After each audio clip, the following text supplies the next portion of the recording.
Hey guys, tonight we're stepping back into the marble-clad halls of the Roman Empire glittering palaces, where gold leaf catches the lamplight, peacocks strut in manicured courtyards, and the air smells, well, less like roses, and more like a spice market that's been left out in the August sun. You're about to wander right behind the silk-draped forms of royal women, their sandals clicking softly on cool stone floors, their voices hushed as they glide between chambers. It all seems elegant at first, until you realize that beneath the layers of perfume and jewelry lies an unwashed reality, so pungent you could probably taste it. And you probably won't survive this. So before you get comfortable, take a moment to like the video and subscribe, but only if you genuinely enjoy what I do here.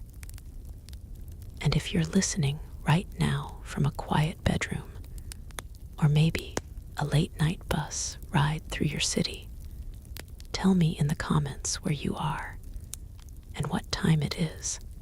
I love seeing those pop up from all over the world. Now, dim the lights.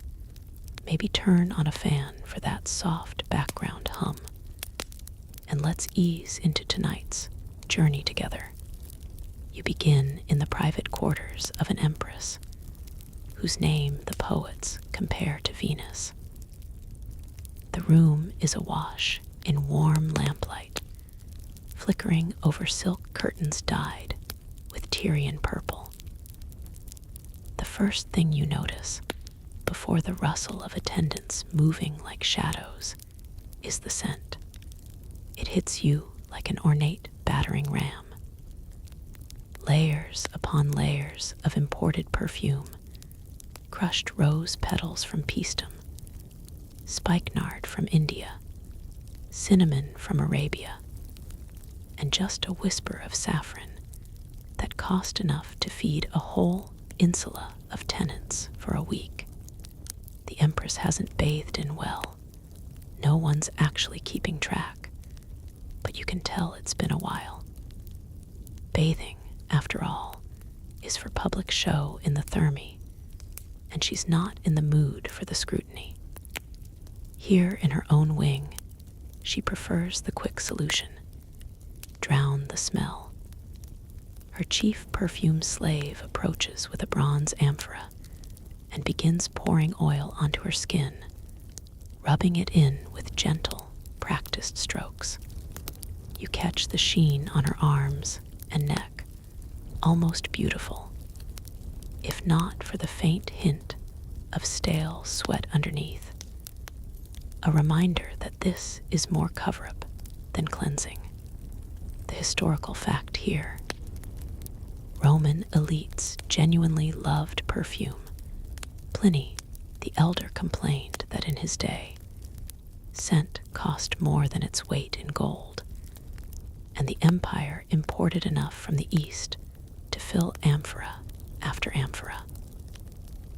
A single amphora could perfume an entire atrium, or one woman who simply refused to wash.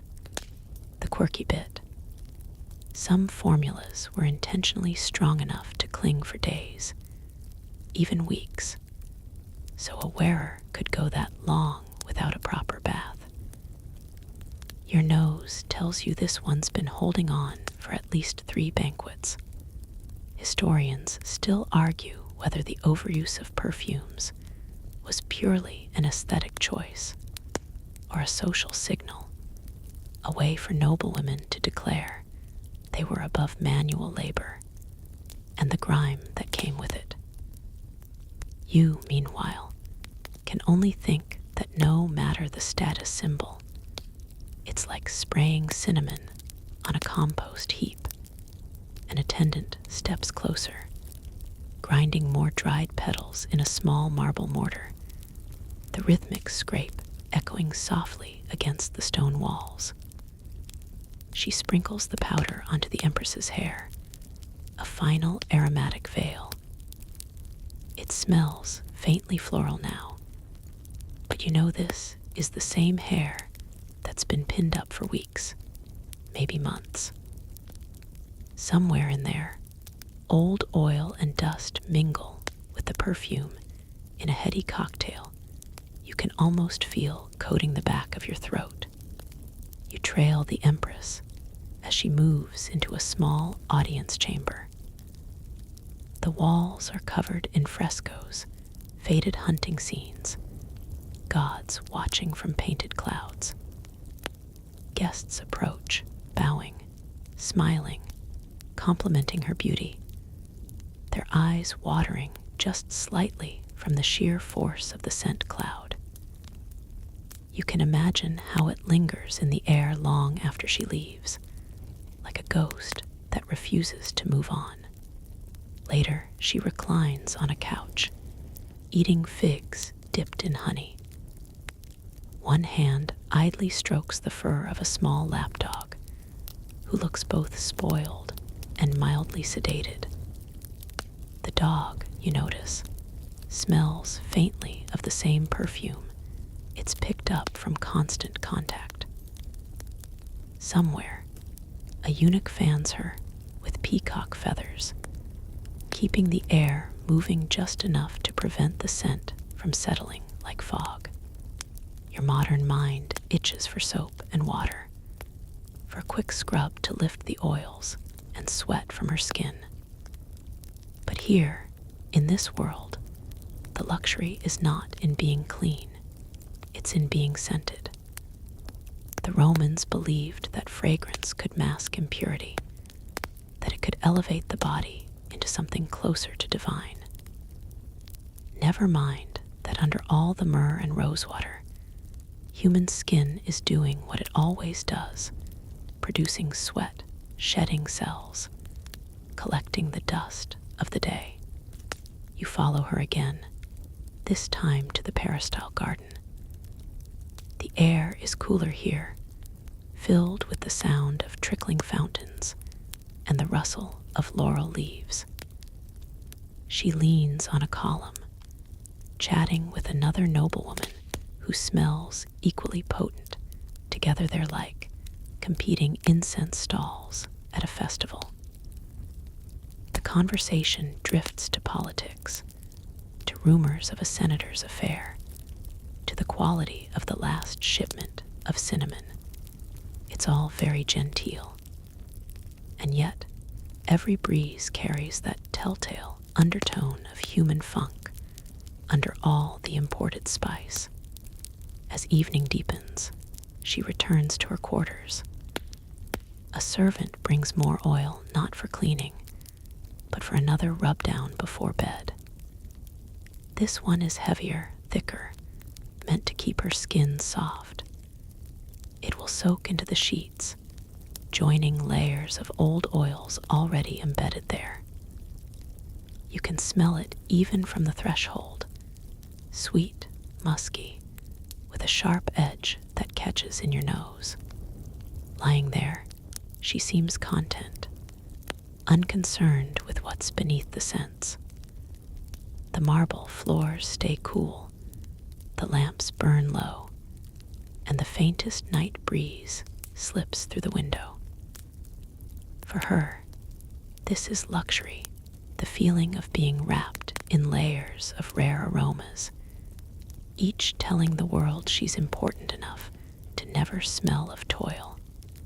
And you keep your breathing shallow, letting the scene settle in your mind. Somewhere beyond these walls, the city carries on vendors packing away stalls, the distant roar of a tavern argument, the slosh of water in an aqueduct. But here, in the Empress's perfumed cocoon, time slows, the air thickens, and you understand that cleanliness is not, in this world, next to godliness. Scent is. And if that scent happens to be hiding a month's worth of skipped baths, well, that's just part of the Roman imperial charm. You wake the next morning in the same palace, the sun bleeding slowly through thin silk curtains dyed in colors, so rich you can almost taste the purple. The Empress isn't here right now. She's in another chamber, one that smells less of flowers and cinnamon and more like a chalky alchemist's den. This is where the transformation into her day face happens, and you're about to get an up-close look at one of the Roman Empire's most dangerous beauty rituals: lead-based face powder. The chamber is quiet, save for the soft scrape of a pestle in a small marble mortar. A maid in a simple tunic is grinding white flakes into an impossibly fine dust. You realize, with a sinking feeling, that the white is not some harmless crushed shell or chalk. It's lead carbonate, cerasa, the cosmetic of choice for women who want to look as pale as a moonbeam in January. The Empress enters, her hair wrapped up in linen to keep stray oils from ruining the work ahead. She sits on a low-backed chair, posture perfect, while another attendant dips a wide, flat brush into the powder and begins sweeping it across her cheeks, her forehead, her chin. You can see it cling to the skin like a ghostly veil, smoothing out any hint of sun exposure. The result is dramatic, an otherworldly whiteness that in this society means wealth, refinement, and the glorious absence of manual labor. The historical fact here: Roman women, especially the wealthy, adored a pale complexion. It wasn't just fashion, it was status. Lead carbonate gave them that status instantly, covering blemishes and evening tone in a way no natural powder could match. The quirky bit: the lead wasn't just on the surface, it seeped in, slowly poisoning them over months and years. Symptoms ranged from hair loss to constant fatigue to skin that ironically became more blemished, demanding even more powder. Imagine applying a remedy that also ensures you'll need more of it forever. Historians still argue whether Roman women truly knew how dangerous this was. Some say they must have noticed the health decline. Others argue that the allure of beauty and social standing outweighed the fear of vague ailments. You glance at the Empress, noting her slightly drooping eyelids and the way her attendants avoid mentioning the constant headaches she claims are just from too much thinking. The powdering continues, layer upon layer, until her face resembles the polished surface of marble. The natural warmth of her skin is gone, replaced by a mask that catches the light in a flat, cold way. She smiles faintly at her reflection in a polished bronze mirror, seemingly pleased with the result. From here, you can see the faint cracks already forming where the powder meets the movement of her cheeks. The air in the room grows heavier with every brush stroke, tiny particles drifting like invisible snowflakes. You imagine breathing them in, your lungs slowly collecting the same poison meant for her skin. One maid coughs quietly into her sleeve, earning a sharp glance from the overseer. When the base layer is done, the Empress signals for color. A small dish of crushed red pigment appears, possibly cinnabar, another toxic delight. This gets brushed onto her lips and cheeks, restoring just enough life to keep her from looking like a very fashionable corpse. The contrast is striking. a pale mask with tiny blooms of red. She tilts her head, inspecting herself. In this light, she looks like every sculpted goddess you've ever seen in a temple courtyard. You realize that's the point. Statues don't sweat. They don't wrinkle. They don't tan from working outside. This look is the closest a mortal can get to marble perfection, and perfection is worth the cost. As she rises, attendants sweep away the spilled powder with damp cloths, careful not to stir it up again. The garments come next, a tunic of the lightest linen, then the draped stola, pinned at the shoulders with gold fibulae. Her neck gleams with a collar of pearls so large they could have bankrolled a legion. You can't help but notice how the pristine whiteness of her skin makes the jewels glow brighter, like stars in a pale sky. The morning progresses. She walks through the palace corridors, nodding at officials, glancing at petitions. Every person she passes reacts the same way. Eyes flicker first to her face, then to the floor in deference. The whiteness demands attention. It says she is untouched by toil, shielded from the sun, elevated above the rest of the city's mortals who sweat under the Mediterranean sky. But as you trail behind her, you notice something the others can't or won't see. Under the smooth mask, her skin is dry, almost papery. A faint powdery residue clings to the edges of her jawline, catching in the downy hairs there. At one point, she lifts a jeweled fan to hide a quick scratch at her temple. A small flake of white drifts down, settling on her stola like a tiny snowflake. In the afternoon, she pauses in a shaded courtyard to rest. The sun shifts, a beam of light catching her cheek, and you can see the faint shimmer of oil beginning to seep through the powder. The mask isn't perfect, it cracks, it moves, it requires touch-ups. A servant arrives with a fresh pot of sarasa, ready to patch the imperfections before she attends a small diplomatic gathering. You can almost imagine the layers building over weeks and months. A history of powder pressed into skin, pores suffocated under a relentless cycle of application and reapplication. If perfume was her armor against the scent of the body, this powder is her armor against the sight of it. And both armors carry their own hidden cost. As evening falls, she retreats to her private dining room. The lamps are lit, casting a golden glow on her pale face.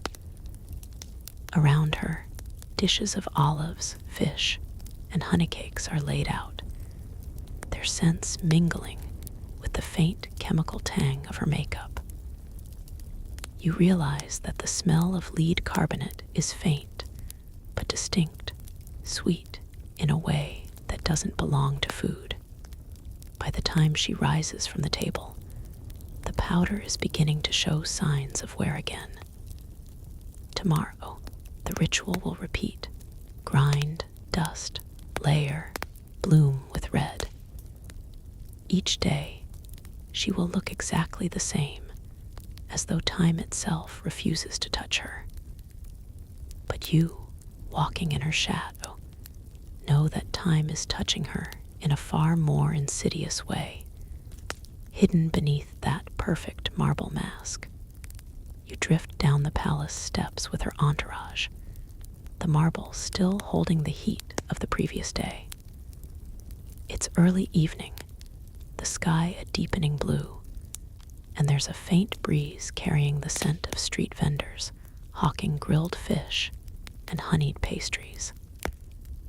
But she's not here for street food or for the streets at all. Tonight, she's visiting the baths. Not the grand, echoing public thermi you've seen in the city, bustling with chatter and splashing. No, this is a smaller, more private bath complex, still communal, but reserved for the high-born women of Rome. You can hear it before you see it. The low, humid hum of voices bouncing off high vaulted ceilings, punctuated by the occasional clatter of a dropped bronze cup. When you step inside, the heat envelops you instantly, wrapping around your body like a damp blanket. The air smells faintly of olive oil and sweat, human warmth layered over the mineral tang of the heated water. The Empress removes her stola, leaving only a thin shift, and steps toward the caldarium, the hottest of the bathing chambers. The room glows with lamplight reflecting off wet marble. Steam curls upward, blurring faces and smoothing out details until everyone looks half-dreamed. Here, in the intimate swirl of steam, the masks come off, well, not the literal lead masks. Those have mostly been washed away. This is where noblewomen trade courtly composure for gossip. You hear the first murmurs as the Empress lowers herself into the water. The marriage prospects of a certain senator's niece, the scandalous purchase of a villa by someone clearly living above her means, the entirely unconfirmed rumor that an imperial cousin has been spotted with an actor. The historical fact here: Roman baths were as much about social exchange as about hygiene. Even the wealthy, with private facilities, still came to mingle to see and be seen, to hear news and plant rumors. The quirky bit: the soap you might expect isn't here, not in the way you think. The Romans preferred to oil themselves up with olive oil, sometimes scented, and then scrape the dirt and sweat away with a curved metal tool called a strigil. Effective in its own way, but not exactly the foaming, scented lather of your modern shower. Historians still argue whether the heat and humidity of these baths were truly cleansing, or if they just temporarily disguised the smell of unwashed bodies. You're starting to suspect it's the latter, especially as you watch the water around you grow cloudy with each scrape of a strigil. The Empress's maid appears with a small flask of perfumed oil, pouring it into her hands and working it into her mistress's skin. The oil catches the light, a glistening layer that makes the skin appear smooth and hydrated. Then, with practiced motions, the maid runs a bronze strigil along her arm, collecting a thin film of sweat, oil, and dust. She wipes it onto a cloth, though you notice the cloth is already heavy with previous scrapings from other women. You glance around and see that everyone's doing the same. The water here is not replaced for each bather. It's a shared soup of warmth and bodies. The women don't seem to mind. In fact, there's an almost ceremonial rhythm to it. Oil, scrape, dip back in, gossip, repeat. One woman, her hair twisted into a crown of braids, leans closer to whisper something in the Empress's ear. The Empress laughs softly, tilting her head back, the steam catching on the fine beads of sweat along her jawline. She reaches for a bronze cup, scooping up some of the heated water to pour over her own shoulders. From where you sit, the scene has an oddly hypnotic quality. The soft splash of water, the quiet rise and fall of conversation, the glint of lamplight on damp skin, all of it blurs into something almost meditative. And yet, beneath that surface calm, the air is thick, heavy, and just on the edge of stale. There's no open window here, only the faint hiss of the hypocaust system heating the floors and the walls, pumping in air that's already been breathed dozens of times over. After a while, the group moves to the tepidarium, a warm but not scalding chamber meant for lounging. Here, the gossip grows livelier. Cushions are placed along the benches, and small trays of figs, dates, and nuts are passed around.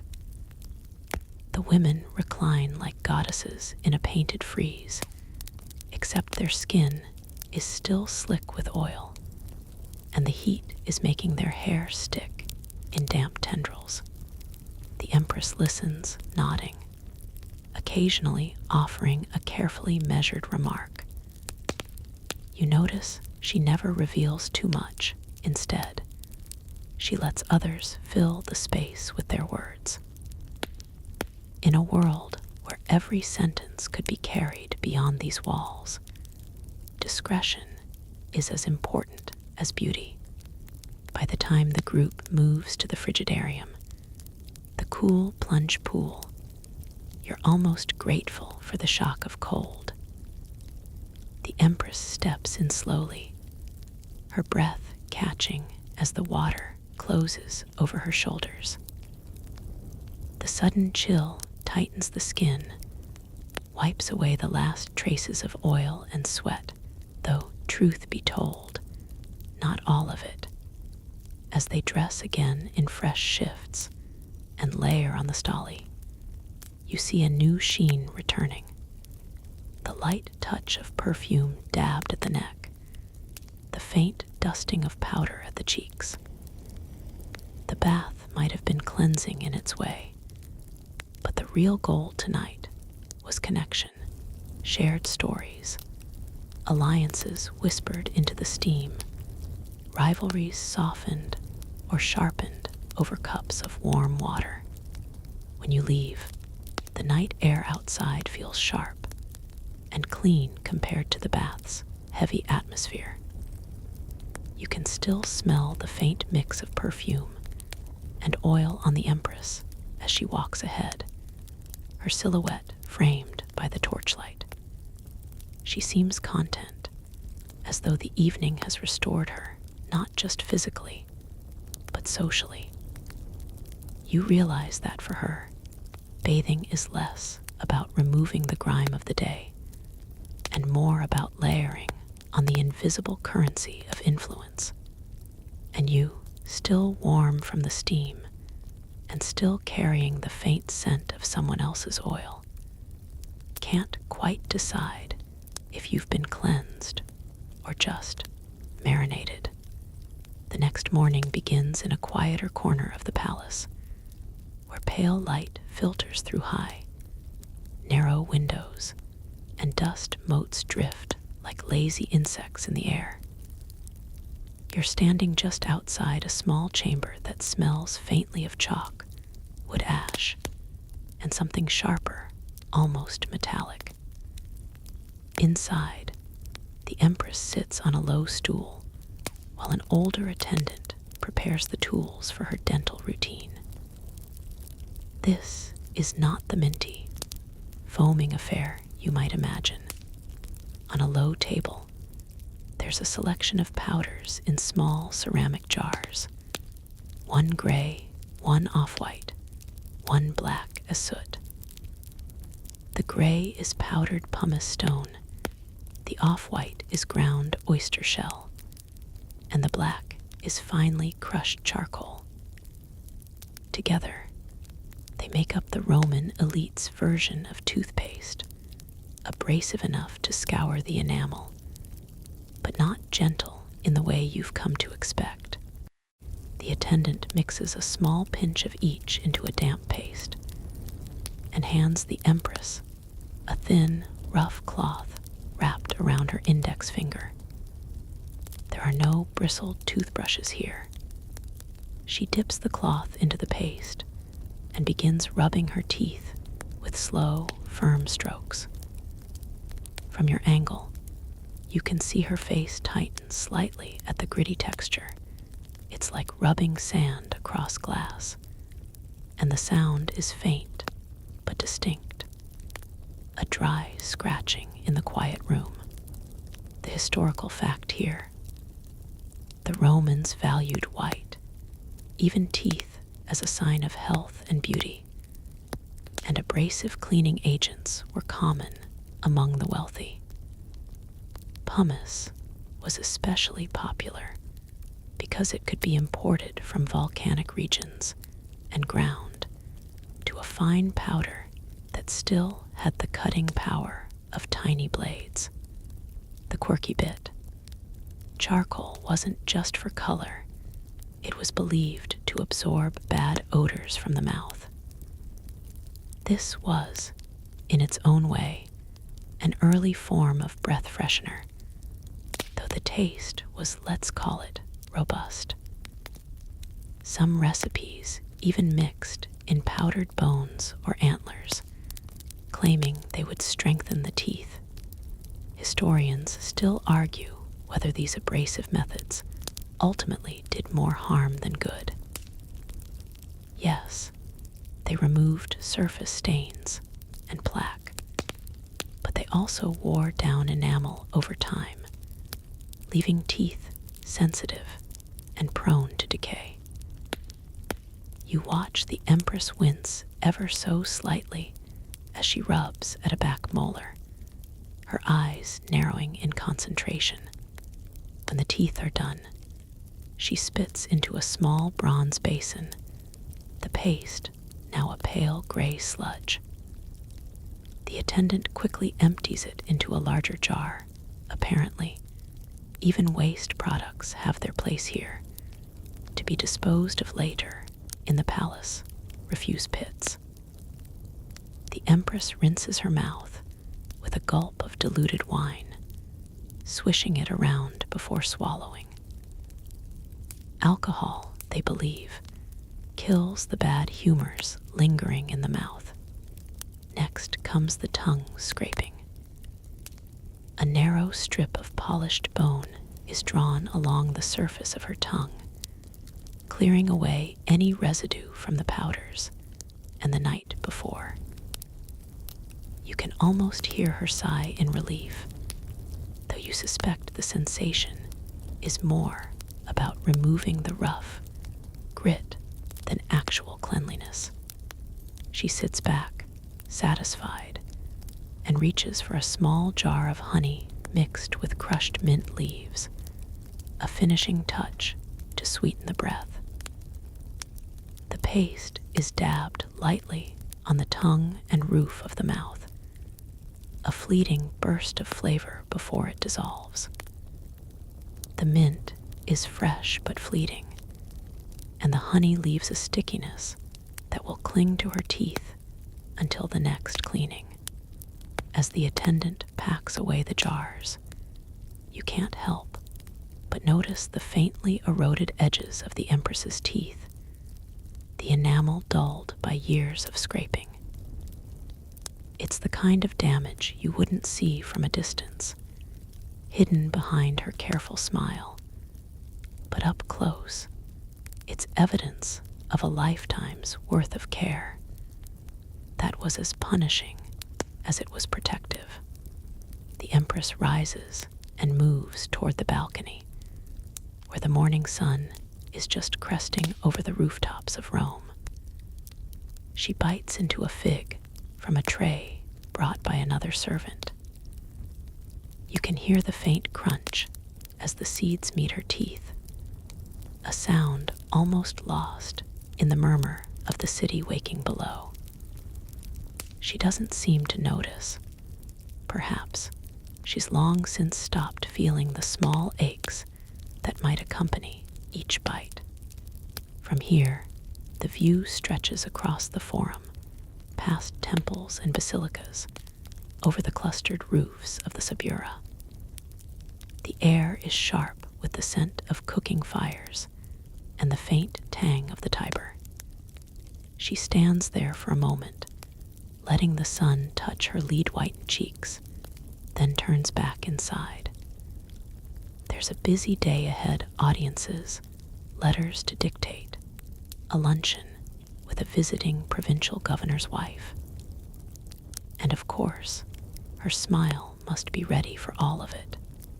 Before leaving the chamber, she signals for the jars to be refilled. Fresh pumice will arrive with the next shipment from Sicily. Charcoal will be prepared from last night's cooking fires. Oyster shells will be ground in the kitchen courtyard. The cycle will continue tomorrow and the day after, until her teeth are as much a product of these rituals as of nature. You follow her through the palace corridors, the sound of her sandals soft against the marble. There's a faint sweetness in the air from the honey, a whisper of mint that will fade before the hour is out. The rest of the city might rely on cheaper, less refined powders, or skip the process altogether. But here in the imperial household, every detail matters.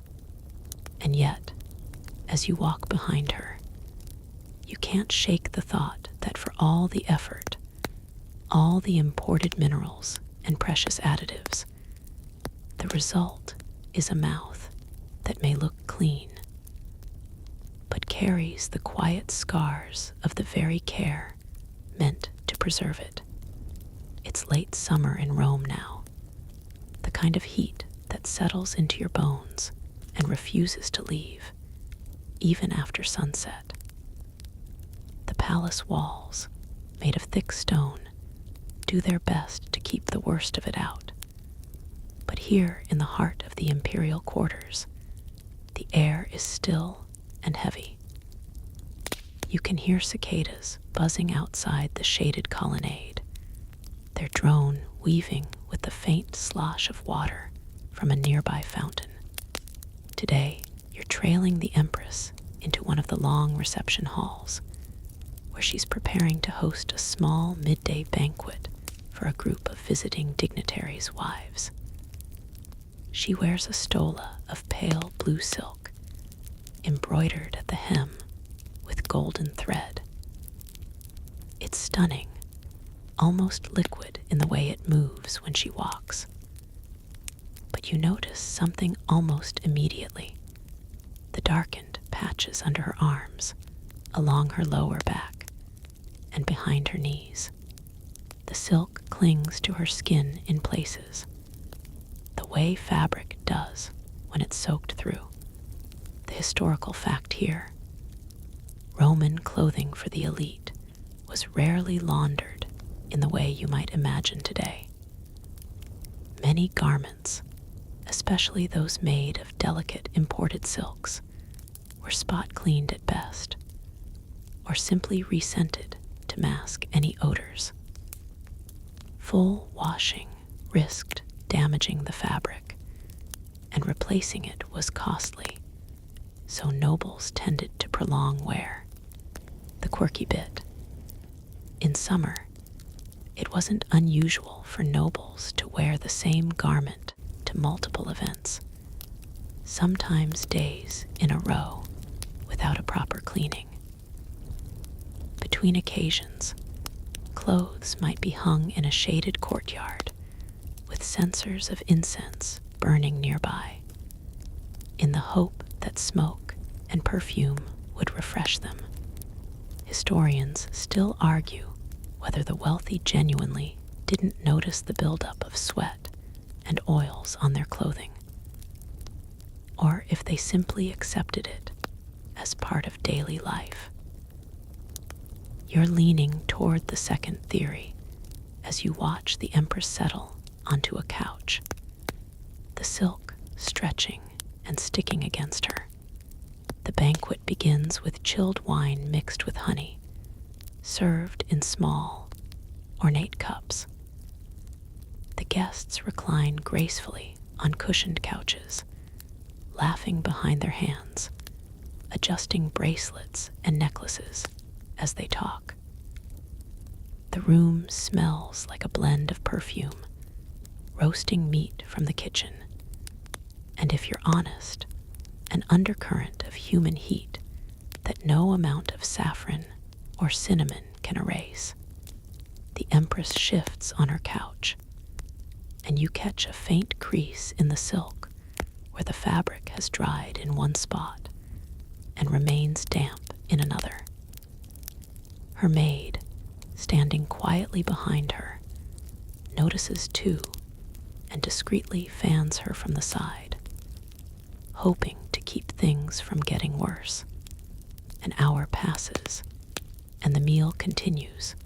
Platters of stuffed dormice, bowls of olives glistening with oil, dishes of sliced melon. The women lean in close to one another as they speak, their stolly brushing together, transferring warmth and scent. Every so often, one of them will subtly tug at the fabric under her arm or behind her knee, trying to unstick it from her skin without drawing attention. The Empress, ever composed, doesn't fidget, but you can see a faint dampness blooming across her back when she leans forward to speak to the woman beside her. The silk darkens there, a shadow against the pale blue. It's the kind of detail only visible from certain angles, but once you've noticed, you can't unsee it. When the main course is finished, servants bring in small bronze braziers filled with smoking resins, frankincense, myrrh, and a touch of pine. They're set near the couches, and the smoke drifts upward, mingling with the scent of the women's perfumes. This is the palace's way of freshening the air during long gatherings. But the smoke also catches in the fabric, layering another aroma onto the silk, one that will linger until the next wearing. After the guests leave, the Empress walks slowly back to her private chambers. She doesn't change immediately. Instead, she sits for a while in her study, dictating a letter to a scribe. You notice that her gown, now slightly cooled, bears a map of faint salt marks where the sweat has dried. These patterns, pale and almost crystalline under the light, are the silent record of the day's heat. The gown will not be washed tonight. It will be hung in her dressing chamber, draped carefully over a carved wooden frame. A servant will place a small bronze dish of rose petals and crushed cloves beneath it. By morning, the worst of the odor will have faded, masked by the sweet, spicy scent. But the fabric will still hold its history, the faint stiffness where sweat met silk, the shadows of old dampness that even perfume can't quite erase. You remember seeing the same gown a few weeks ago at another gathering, the gold embroidery catching torchlight in exactly the same way. It's beautiful still, but you can't help but wonder how many layers of perfume and smoke are woven into its fibers by now. Later, when the Empress finally changes into a lighter linen shift for the evening, the blue silk is handed to a maid, who shakes it gently, folds it, and tucks it away in a cedar chest. There it will rest until the next occasion demands elegance over comfort, until the next hot day turns it once again into a shimmering second skin that breathes less than the stone walls of the palace. For now, the air in her chamber is cooler, scented with lavender oil burning in a small lamp. She stretches out on a couch, eyes half closed, the marks of the day's heat fading from her skin. And as you watch her drift toward sleep, you realize that in the Roman court, cleanliness is negotiable, but beauty, no matter how impractical, is not. You wander down a marbled corridor, the scent of something medicinal lingering in the still air. Your steps echo as you approach a royal dressing chamber, where an empress is preparing herself for an audience. But preparation in this context is not simply a matter of slipping into an elegant stola and arranging her curls. Oh no, this is a multi-step ritual involving scents so pungent they could probably drive a camel back into the desert. The Roman elite were obsessed with perfume, but not in the understated spritz-and-go manner you might know. Instead, imagine layering on fragrant oils until your skin practically glistens like an olive in the midday sun. The reason? Well, bathing was a luxury, and daily scrubbing wasn't always on the schedule. These scents masked the natural aromas that came from living in a city where sewage sometimes ran in open channels. The fact you learn now: Roman perfume was big business. Trade routes ferried exotic spices, myrrh, cinnamon, and rare flowers from the far corners of the empire. Yet, here's your quirky tidbit. Some perfumes contained civet or musk from animal glands, and others used rancid fat as a base. That meant the empress might smell like a floral bouquet one moment, and like something that had been stored in a soldier's boot the next, depending on how the oil had aged. Historians still argue whether these animal-derived perfumes were genuinely considered pleasant, or whether people simply tolerated them because that's what luxury smells like. You watch her attendant pour oil from a small alabaster jar onto her shoulders, massaging it in until the sheen becomes part of her skin. You can smell the mixture from where you stand. It's heavy, a little sweet, and just slightly sour at the edges. She leans forward so the servant can dab a concentrated essence behind her ears, near her wrists, and yes, even between her toes. Apparently, scent was not meant to be subtle. It was meant to declare, I am important. I can afford to smell like this. And as the empress layers perfumes, she also powders herself with something called *simithium*,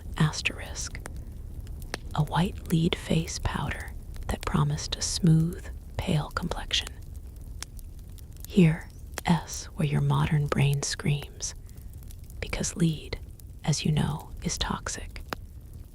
It seeps into the skin, dulling the mind and slowly poisoning the body. But in her world, pallor is the mark of privilege. No sunburnt peasant tan here. The powder cakes slightly around her nostrils, and you notice she's blinking more than usual. Perhaps because a fine cloud of the dust hangs in the air. A second servant follows, wielding a bronze comb with teeth so closely set they could probably split hairs. He uses it to scrape away any stray bits of perfume residue that have dried along her hairline. In the process, he dislodges small flakes, dandruff mixed with scented oil that drift to the tiled floor. No one sweeps them up immediately. They'll be left until the end of the preparation, like the stray threads at a tailor's bench. Perfume here isn't just about smell, it's political armor. You can practically hear the whispered logic. If you can overwhelm a room with your scent, you control the atmosphere. She can walk into the Senate's viewing gallery, and all eyes and noses turn to her before she even speaks. It's intoxicating in more ways than one. Of course, it also means the air gets thick and heady, especially in the heat, and guests occasionally have to excuse themselves, claiming the perfumes are making them dizzy, when really, they're just seeking fresh air. The oils also double as skin protection, or so people believe. In a dry Roman summer, the Empress is convinced her skin would crack without constant lubrication. The oils are rubbed into her elbows, knees, and even her scalp, though that leaves her hair with a glossy, almost wet appearance. Imagine leaning against a marble pillar and leaving an oil print behind. That's her life. Now, here's the open scholarly debate that trickles into your mind as you watch. Some historians claim Roman elite women were genuinely fragrant in an appealing way, while others suggest these combinations of musk, myrrh, sweat, and environmental smoke created something far less alluring to modern noses. And remember, this is in a time without deodorant in the modern sense. Under the silk and linen layers, the human body still does what it does in summer. The perfumes didn't remove that. They just wrapped it in another, stronger scent. You glance down at the collection of tiny glass bottles on her dressing table. Some are tinted blue or green to protect the contents from the sun. Others are carved from crystal, each stoppered with wax to keep the precious oils from evaporating. One, you notice, has residue dried around the rim, forming a crust. She doesn't seem to mind. The bottle is still in active rotation, its contents dabbed onto her neck before she steps into her sandals. Speaking of sandals, the final stage of this aromatic preparation is to smear her leather footwear with a mixture of oil and powdered herbs. Supposedly, it prevents the leather from cracking and makes the feet smell fresh. But as you see her slide them on, you wonder if it just means the scent travels upward all day, mingling with everything else. By the time she is ready, the room is hazy with scent, your nose half numb from the barrage. She rises, her movements deliberate, her robes falling in carefully engineered folds. She doesn't just smell like wealth, she radiates it, even if that wealth smells a bit like overripe fruit. And as she leaves, the attendants begin wiping down every surface she touched. Not because they're worried about germs. Germ theory won't exist for over a millennium. But because the oils stain, and if they aren't cleaned promptly, they'll go rancid. The marble vanity gets a brisk scrub. The bronze comb is rinsed in wine. Yes, wine. It's considered antiseptic. And the discarded scraps of scented cloth are burned in a small brazier, sending one last puff of perfume into the air.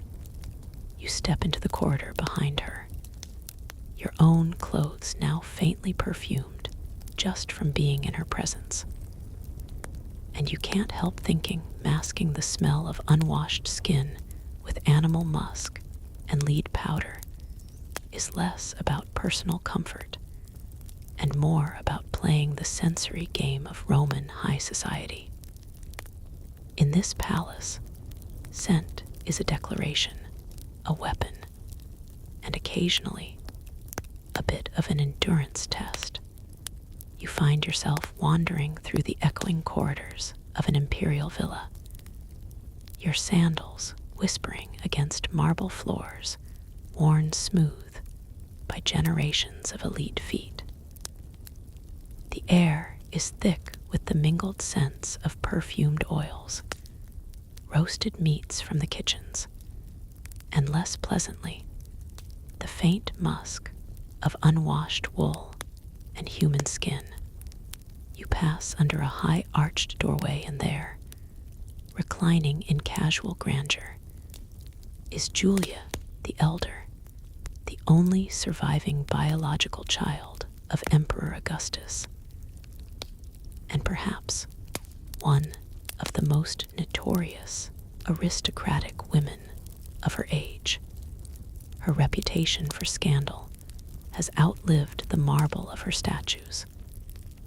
But tonight, you're here to explore a far less celebrated aspect of her legacy. Her personal hygiene, or rather, the elaborate, complicated, and sometimes questionably effective rituals she used to maintain it.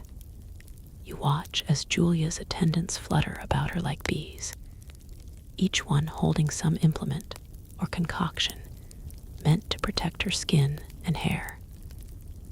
They start with the oils, thick, golden liquids poured into shallow bronze dishes.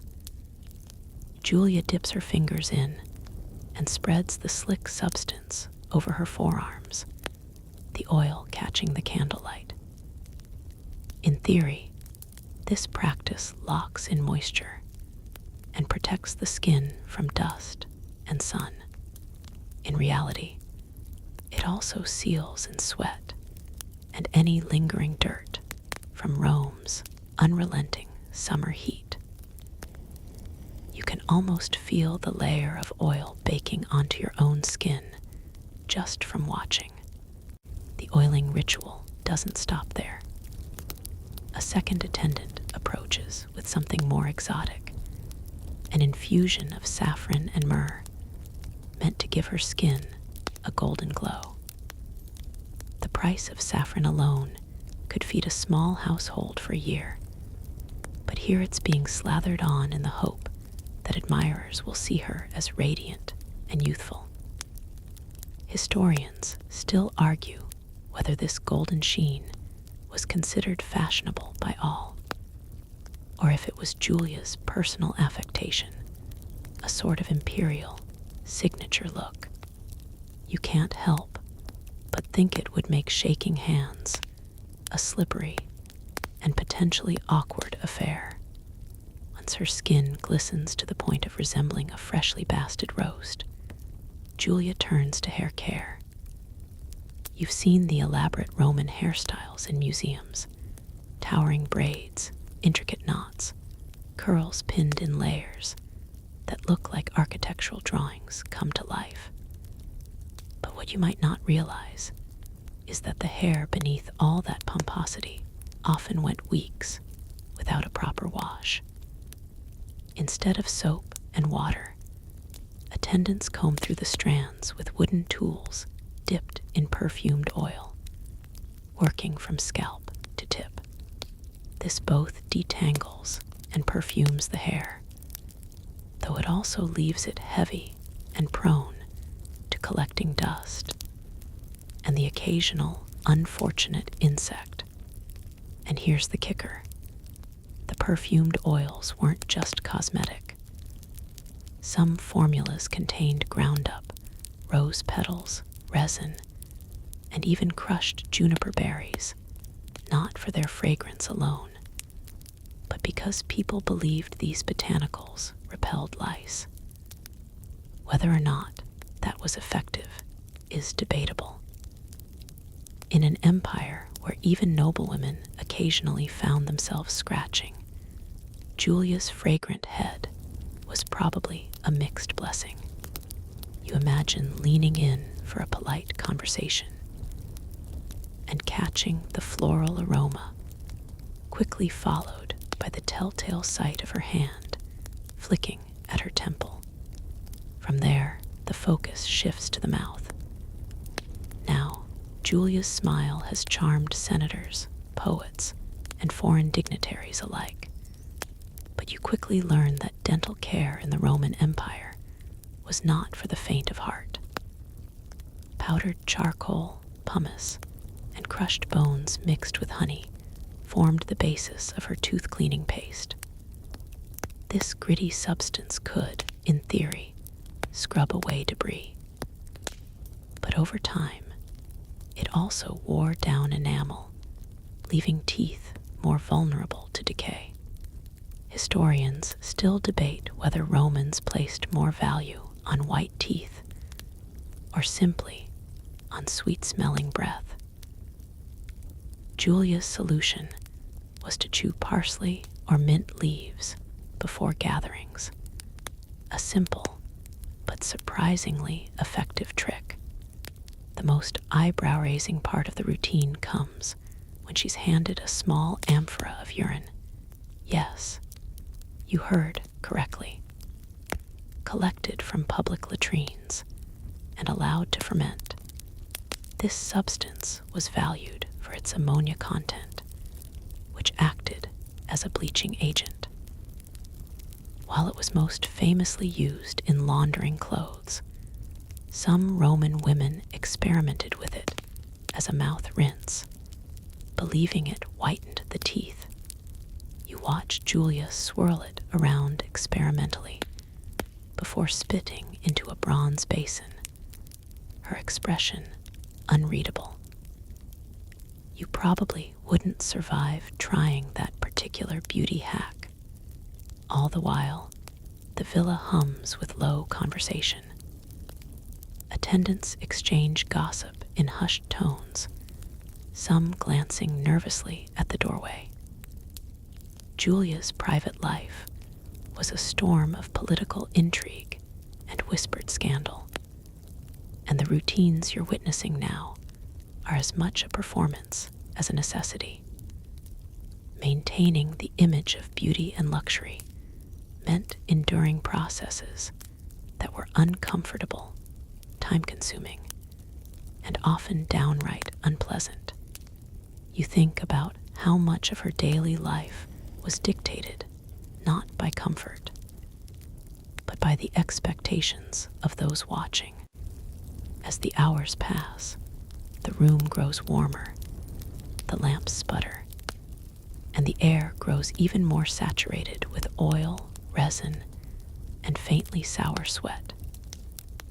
Julia stands and allows herself to be draped in fresh linen, the fabric whispering over skin that still gleams with the day's treatments. Her sandals slap softly against the stone as she glides away, leaving you to trail behind and take in the lingering cloud of saffron and myrrh.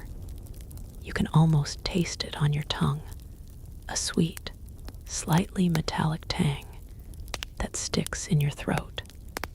You're struck by the contrast between the marble coolness of the villa and the warm, sticky reality of her body.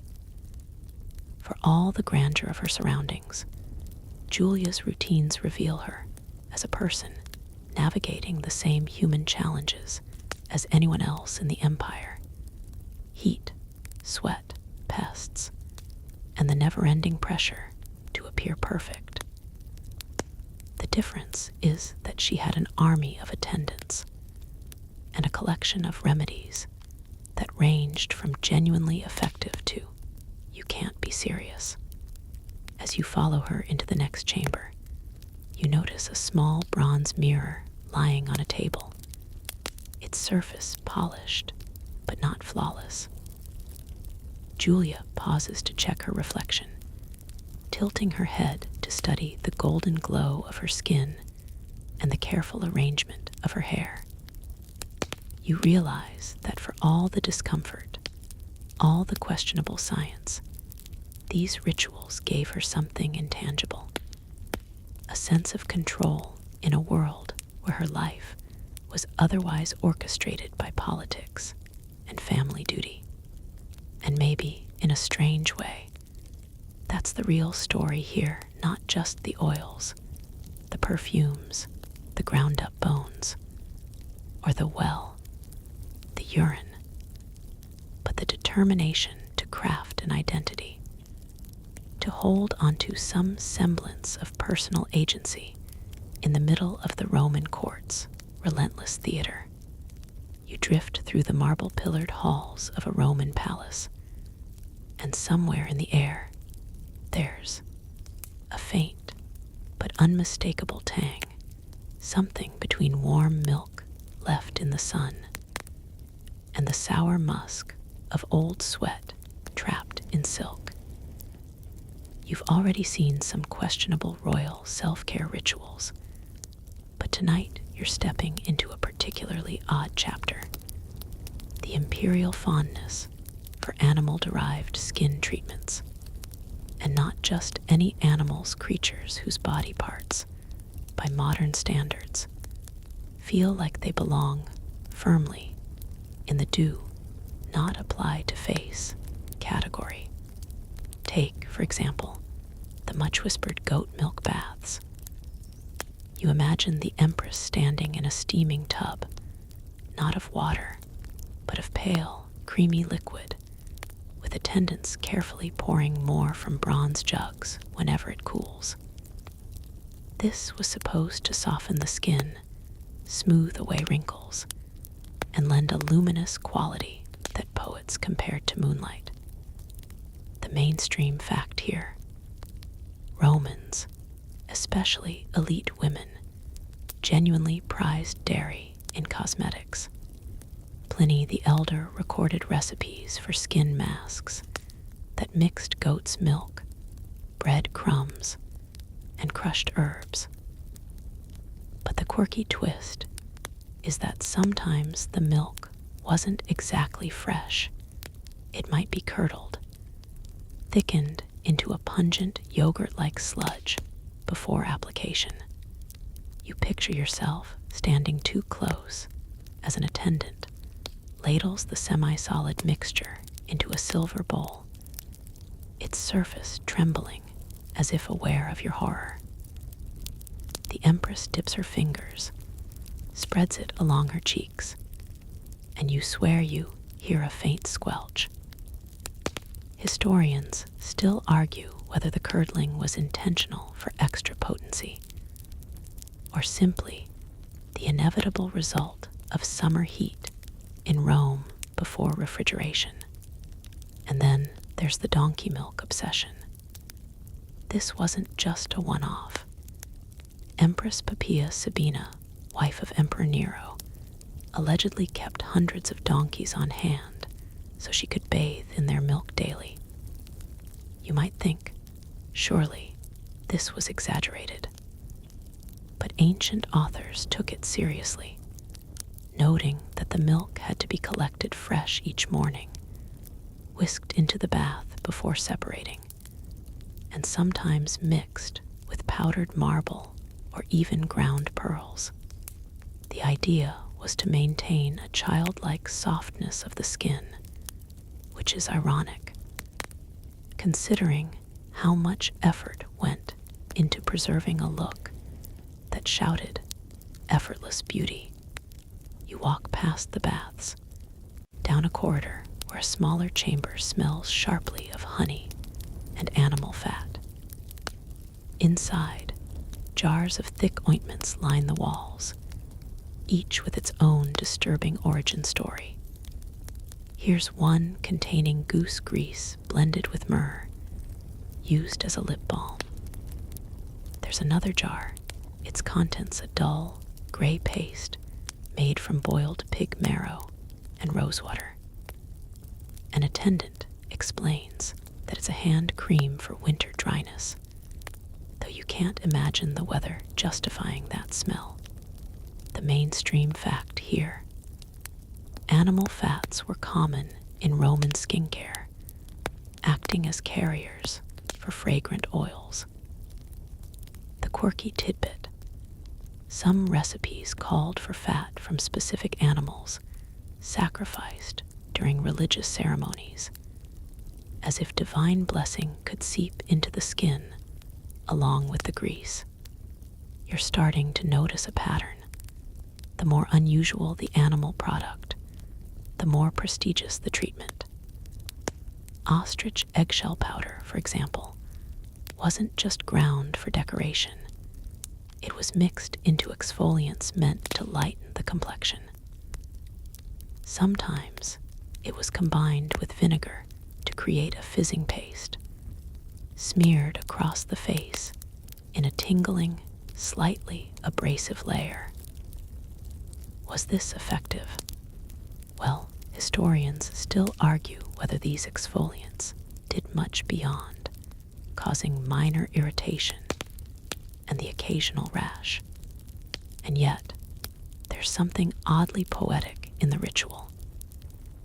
Imagine the quiet intimacy of the preparation, the rhythmic scraping of eggshell into fine dust, the murmured conversation of attendants discussing market gossip, the slow blending with liquids in terracotta bowls.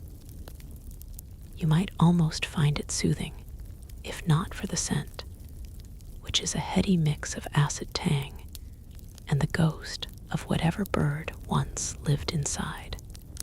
Of course, the Empress wasn't the only one indulging in these treatments.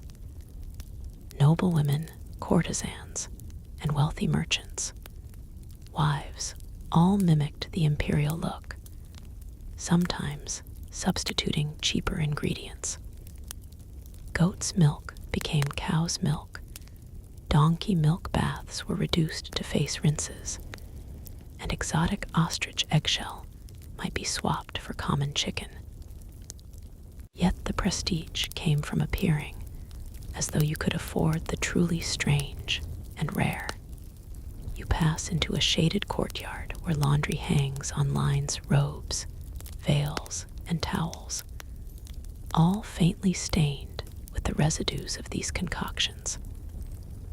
A breeze stirs, carrying the layered aromas: sweet honey, sharp vinegar, warm fat, sour milk.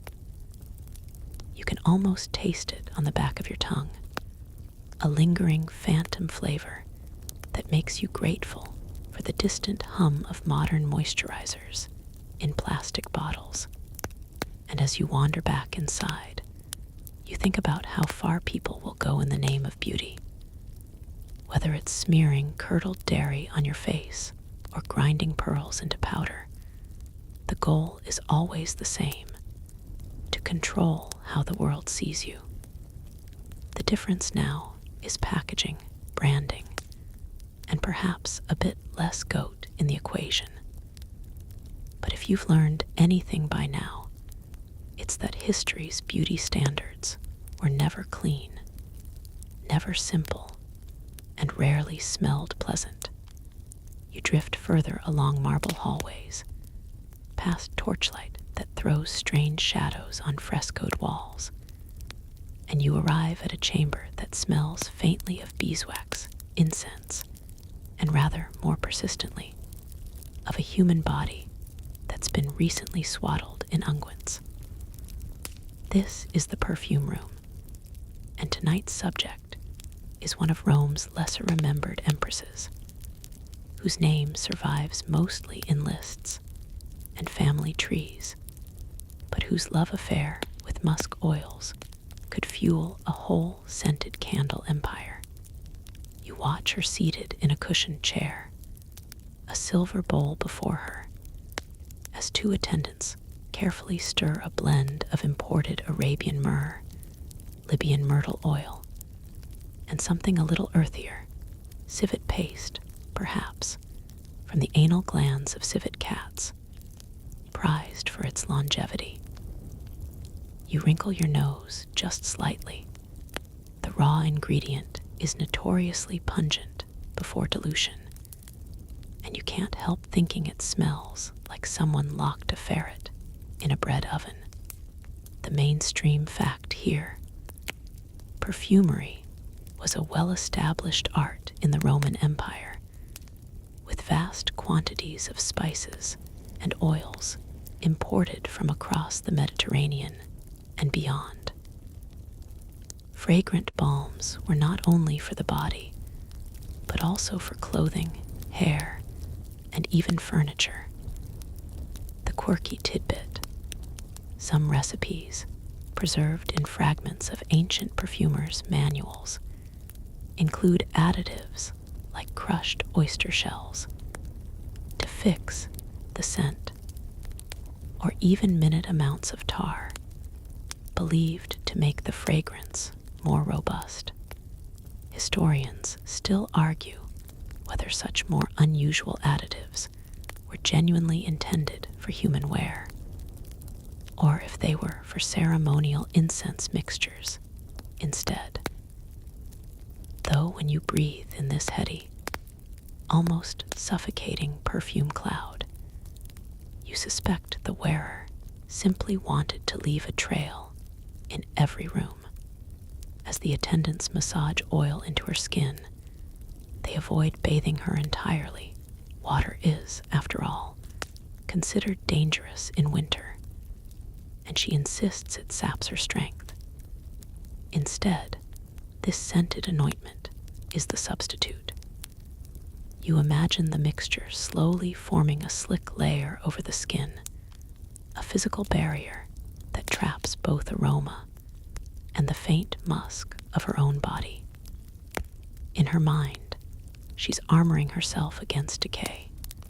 In yours, you're picturing how her bedclothes must smell in the morning. She insists the oil be applied in layers.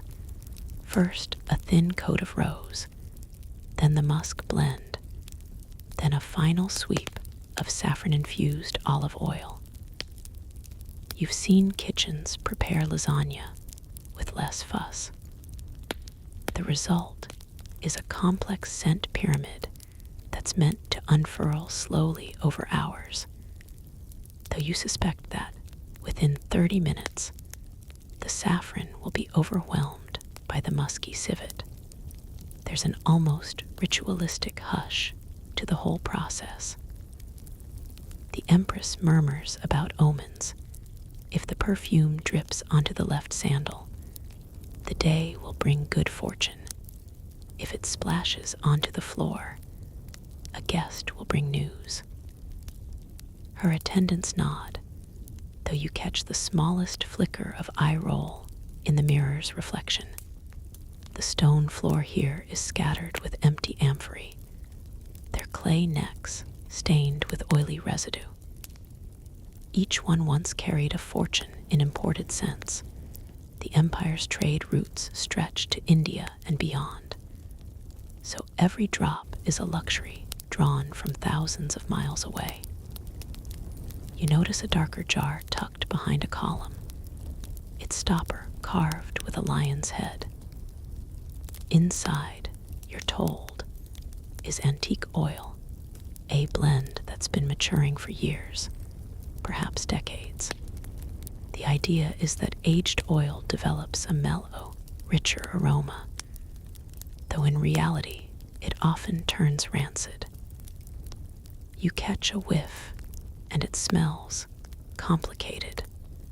And yet, in this world, bathing the skin with hot water might be rare, but basting it with rare oils is a daily practice for the elite. There's a conviction that scent equals status, and that one's olfactory aura should arrive in a room before one's voice does. You picture banquets where the mix of perfumes must have been as overwhelming as the mix of voices.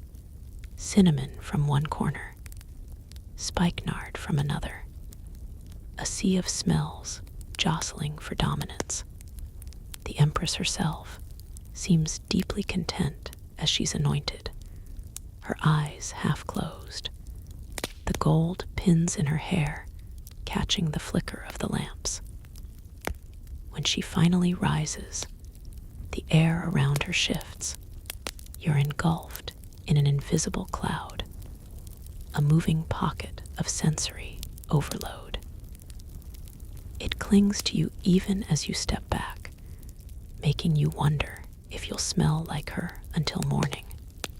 You trail after her as she moves through the corridor, the scent lingering in your nostrils like a stubborn thought.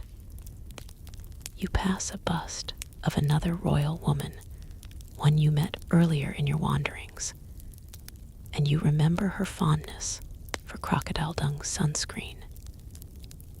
Different approaches, same end. The belief that the body should be tended, adorned, and altered according to one's own peculiar sense of beauty. And just like that, you realize you're surrounded not just by marble and mosaic, but by a centuries-old conversation about what it means to be clean, beautiful, and memorable in a world without deodorant. You stand just outside the Roman baths, but not the marble-floored, steam-filled paradise the guidebooks rave about.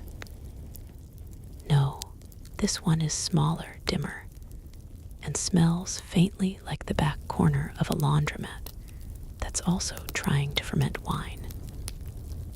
Tonight, your companion is a patrician woman named Domitia, who insists you join her for what she calls a proper ladies' bathing ritual. You step inside, and the air changes immediately. It's a blend of moist heat, old olive oil, and something faintly metallic, like a coin you've held too long in your palm. You think of a modern spa, essential oils, crisp towels, perhaps some cucumber water. Here, the essential oil is just plain oil, cheap stuff from a stall 2 streets over. And the towels are coarse cloths someone's grandmother probably used for drying amphory. Domitia explains that in Rome, women often bathed together, gossiping as they scraped themselves clean with strigils, curved metal tools that do the job of a loofah and a squeegee combined. She smears oil onto her arms, not rubbing it in, but letting it sit, so her skin glistens like she's preparing for a cooking contest. Then comes the scraping, and you're not ready for how much dead skin, sweat, and dust comes away in pale, curling ribbons. Historians still argue whether women bathed more privately than men, or if mixed sessions were common. You glance around here. The attendants are all female, but the atmosphere is far from modest. Some wear sheer tunics, others nothing at all. It's less about seduction, more about utility. Why ruin your only dress with oil stains? A matron nearby complains about her daughter's engagement, pauses to examine the grime she scraped from her shin, and flicks it to the floor without a second thought. That floor, you notice, is a mosaic, beautiful in places, but worn down and stained in others. Oil slicks glimmer in the torchlight, forming slow-moving puddles that collect hair, bits of straw, and what might be flecks of someone's sandal leather. Your foot slides a little as you follow Domitia to the hot pool, where steam rises from the surface. The water looks inviting, until you see the oily rainbow sheen dancing across it, like a miniature harbor after a shipwreck. Still, etiquette demands you enter. The heat wraps around you instantly, loosening muscles, but also amplifying every odor. Domitia begins a leisurely hair treatment, She dips her head, wrings it out, then massages in a paste of olive oil, rosemary, and ashes. Yes, actual wood ash, because Roman women swore it kept hair glossy and lightened in the sun. It clumps at her roots, leaving grayish streaks that drip down her neck. You get curious and ask about perfumes. She grins and gestures to a small chest on the edge of the bath, where amphorae of scented oils sit uncorked. You lean closer, expecting floral sweetness, but instead find heavy, musky tones, resin, animal fat, and something pungent that might be fermented fish. Some perfumes, she explains, use civet or musk from animals because the strong smell supposedly clings better. You're beginning to wish it didn't. A young attendant offers you a pumice stone, suggesting you scrub your teeth with it, an ancient whitening trick. You politely decline, remembering that Roman dentistry sometimes involved rubbing gums with crushed bones or oyster shells. Domitia, however, accepts enthusiastically, working at her teeth until they make a faint scraping noise that you feel deep in your spine. She spits into the pool without ceremony. The bubbles drift lazily toward you as the gossip flows tales of jealous rivals, political whispers, and who's wearing counterfeit pearls. You realize this bath is as much about social status as it is about cleanliness. To skip the bathhouse is to skip the network, the alliances, the silent assessments of who's losing their beauty and who's gaining weight. A girl across the pool examines her own reflection in the water, then applies a paste of white lead to her face. Yes, while still in the bath, believing it will give her that sought-after pale complexion. You know lead is slowly poisoning her, but she seems satisfied as the thick mask settles into her pores. You catch yourself drifting, lulled by the warm air and the rhythmic splashing. Domitia moves to the cold plunge pool next, and you follow. It's startling, sharp, and almost clean by comparison, though the edges are coated with a slippery film that makes your toes curl for balance. She emerges refreshed, and the final step is drying off with yet another oiling, locking in that just-bathed glow. As you step outside into the cooler evening, you notice the faint, persistent slickness on your skin. It's not unpleasant, yet you're acutely aware it's a mix of your own sweat, oil, and traces of everyone else's bathing session. In Rome, cleanliness isn't about sterilization. It's about ritual, connection, and perhaps an unspoken agreement that we're all swimming in the same pot. You step into a room that's supposed to smell of wealth, incense, and imported flowers. But instead, you're met with the unmistakable odor of rancid oil. Here, one of the more quietly distressing habits among certain Roman noblewomen comes into focus: the use and enthusiastic overuse of ancient cosmetics made from animal fat that was far past its prime. Wealth, it turns out, didn't mean your makeup smelled like roses. In fact, it might have smelled a lot like the back corner of a butcher's stall on a warm afternoon. The recipe books of the era weren't shy about fat-based foundations. Goose fat was a favorite, boar fat was prized for firmness, and sometimes the truly exotic choices, like dolphin blubber, were imported at vast expense. It was all mixed with mineral pigments for color and dusted with ground oyster shell for brightness. It's easy to picture the scene. A young lady dabbing it generously on her cheeks, smiling in the bronze mirror, completely unaware, or perhaps fully aware, that she's now glistening and giving off a faint tang that no amount of imported perfume could fully mask.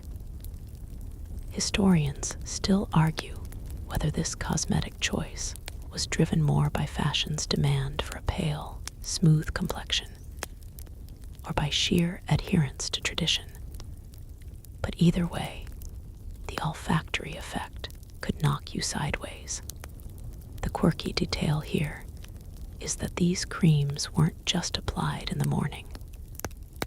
Some aristocratic routines involved touch-ups throughout the day, especially before entertaining guests. By late afternoon, the face could be a palimpsest of layered fat, mineral dust, and increasingly bold scents trying to smother what was already beyond smothering. If you've ever been trapped in an elevator with someone who sprayed one too many perfumes over a day-old base, you have the faintest hint of what Roman senators might have endured during a private audience. And here, where it gets worse. You can't just scrub this stuff off with a damp cloth. Oil clings. Ancient Roman cleansing methods often meant scraping it away with a strigil, that curved metal tool usually used after exercise. Imagine delicately dragging a blunt bronze blade over your face to remove clotted dolphin oil. The sound alone would make your molars itch. Yet this was considered the proper way to reset before reapplication. The scraping, by the way, could irritate the skin so much that some women countered it with more ointment, starting the cycle all over again. One particularly odd remedy for the irritation was applying a paste of mashed beans mixed with vinegar, which, if you've ever left bean salad out overnight, you know does not smell like a spa treatment. There are passing mentions in satirical poetry about the sour-faced noblewoman, a joke probably rooted in that very aroma. As you stand in that imagined boudoir, oil lamps casting golden light over ivory combs and open jars, you can see how these cosmetic rituals weren't just about appearance. They were also about signaling. To have access to exotic fats and pigments meant you were connected, important, and untouchable, at least in a social sense. In a sensory sense, though, perhaps a little too touchable, your fingers might slide right off. And just like in earlier sections, the audience, whether senators, guests, or attendants, would have been polite enough not to comment. In a culture that valued artifice and performance, the gloss of status sometimes outweighed the comfort of fresh air. Remember how, in another section, we wandered past the heated baths and their sulfurous vapors. This was a more intimate, room-sized equivalent, except now you were close enough to see the shimmer of light off the oil, and wonder if you'd ever get the smell out of your own clothes. But perhaps the most fascinating part is how these cosmetic traditions persisted. Even as other fashions shifted hairstyles, towering one decade, modest the next, oil-based makeup clung on like, well, oil to skin. fact that modern historians can still find residue in ancient containers tells you something about its stubbornness. There's even a theory, still debated, that some noblewomen intentionally left the makeup overnight to soften the skin, which, under candlelight, may have given them a luminous look, or simply made the morning air a test of loyalty for their servants. It's one more example in our slow journey of how glamour in the Roman Empire was as much about enduring the process as enjoying the result. The layering of scent upon scent, oil upon oil, was a kind of luxury, one that you could see, feel, and definitely smell from across the atrium. And as you step back from this scene, leaving the jars and their gleaming contents behind, the echo of it lingers, not just in the air, but in the mind. Because in the world of imperial Rome, beauty wasn't always clean, but it was always deliberate. You're standing in the Empress's private dressing chamber. The air is thick with incense smoke, a haze that curls around marble columns and lingers on your tongue like ash and cinnamon. The sound of bronze bracelets clinking fills the air as her attendants hover in disciplined silence, each holding a small piece of the elaborate cosmetic ritual about to unfold. The Empress is already seated before a polished silver mirror. Though it's not the perfect glass reflection you might expect, it's slightly warped, a faintly rippling surface that makes her gaze back at herself like a ghost through water. Her hair, piled in a fortress of braids, pins, and twisted cords, has been in progress since dawn. That battle is won. Now the war of cosmetics begins. A small box is brought forward, carved from ivory, and inlaid with a design of two peacocks facing each other, their tails curling like vines. Inside, a fine black powder, so dark it swallows light. It looks harmless enough, but you know better. This is coal, a mix of soot, ground minerals, and if you believe certain whispered court rumors, lead filings and powdered antimony. The attendant holding it does not meet your eyes. She dips a slender stick, shaped like a tiny stylus, into the powder, then moistens the tip with rosewater. The black paste forms instantly.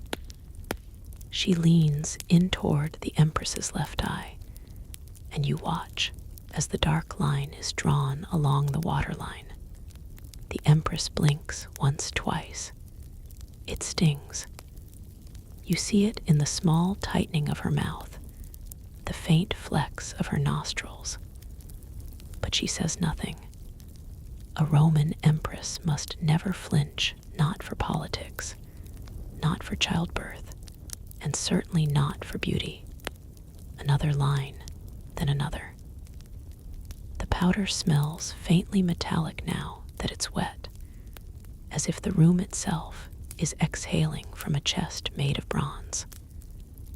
The attendants murmur about the protection coal offers against the sun's glare, how it keeps the eyes from watering, how it wards off disease. You know that in truth, lead can creep through the skin, through the tear ducts, into the body's deeper places. You wonder if the dull headaches the Empress sometimes suffers are not from the heat or the stress of ruling, but from the very paint meant to make her appear untouchable. She opens her eyes wide to admire the final effect. The lines are sharp, extending just past the outer corners, giving her the faint illusion of a perpetual half-smile. It's beautiful, in a way. Dangerous beauty, the kind that is worn like armor. You can't help but think it's the perfect metaphor for life in the palace, ornamented, dazzling, and quietly poisonous. Imagine, if you will, that you are a noblewoman in the Roman Empire. Not just any noblewoman, but one whose position is tethered to imperial favor, whose comfort depends not only on wealth, but on the ever-changing tides of courtly custom.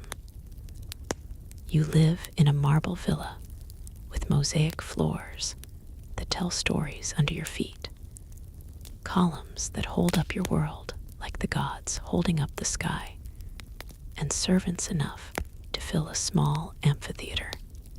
Now picture this. You do not bathe every day.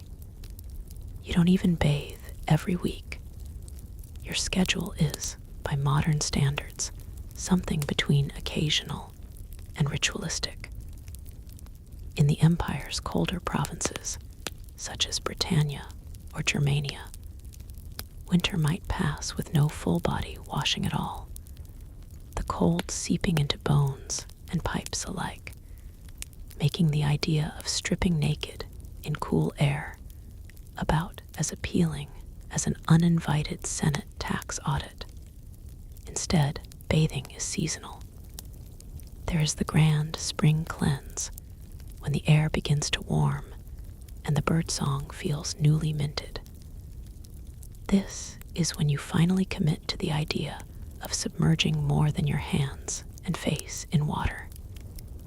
The preparations for such a bath are not quick. In your home, if you are privileged, you may have a private balneum, a smaller, luxurious version of the public baths, complete with heated floors courtesy of the hypocaust system. But for most of your noble sisters, a visit to the city's public baths is in order. The public baths, you must remember, are not some sterile white-tiled spa. They are alive, steam curling like serpents through the air, voices echoing under domed ceilings, men and women moving in their separate hours or separate wings. The water in the caldarium, the hottest room, is a communal soup, rich with oils, herbs, sweat, and perhaps the faint memory of someone else's perfume. Your seasonal bathing ritual begins at dawn. You are carried through the streets in a litter, swaying gently, as attendants walk beside you carrying baskets filled with what you'll need. A jar of olive oil infused with rosemary, a strigil, the curved metal scraper that will remove dirt and oil from your skin, a coarse linen towel, and a change of clothing that smells faintly of lavender sachets from your wardrobe. When you emerge, you feel lighter, cleaner, as though the last months of dust and sweat have been sluiced away. But the truth is that this ritual, while dramatic, is not frequent.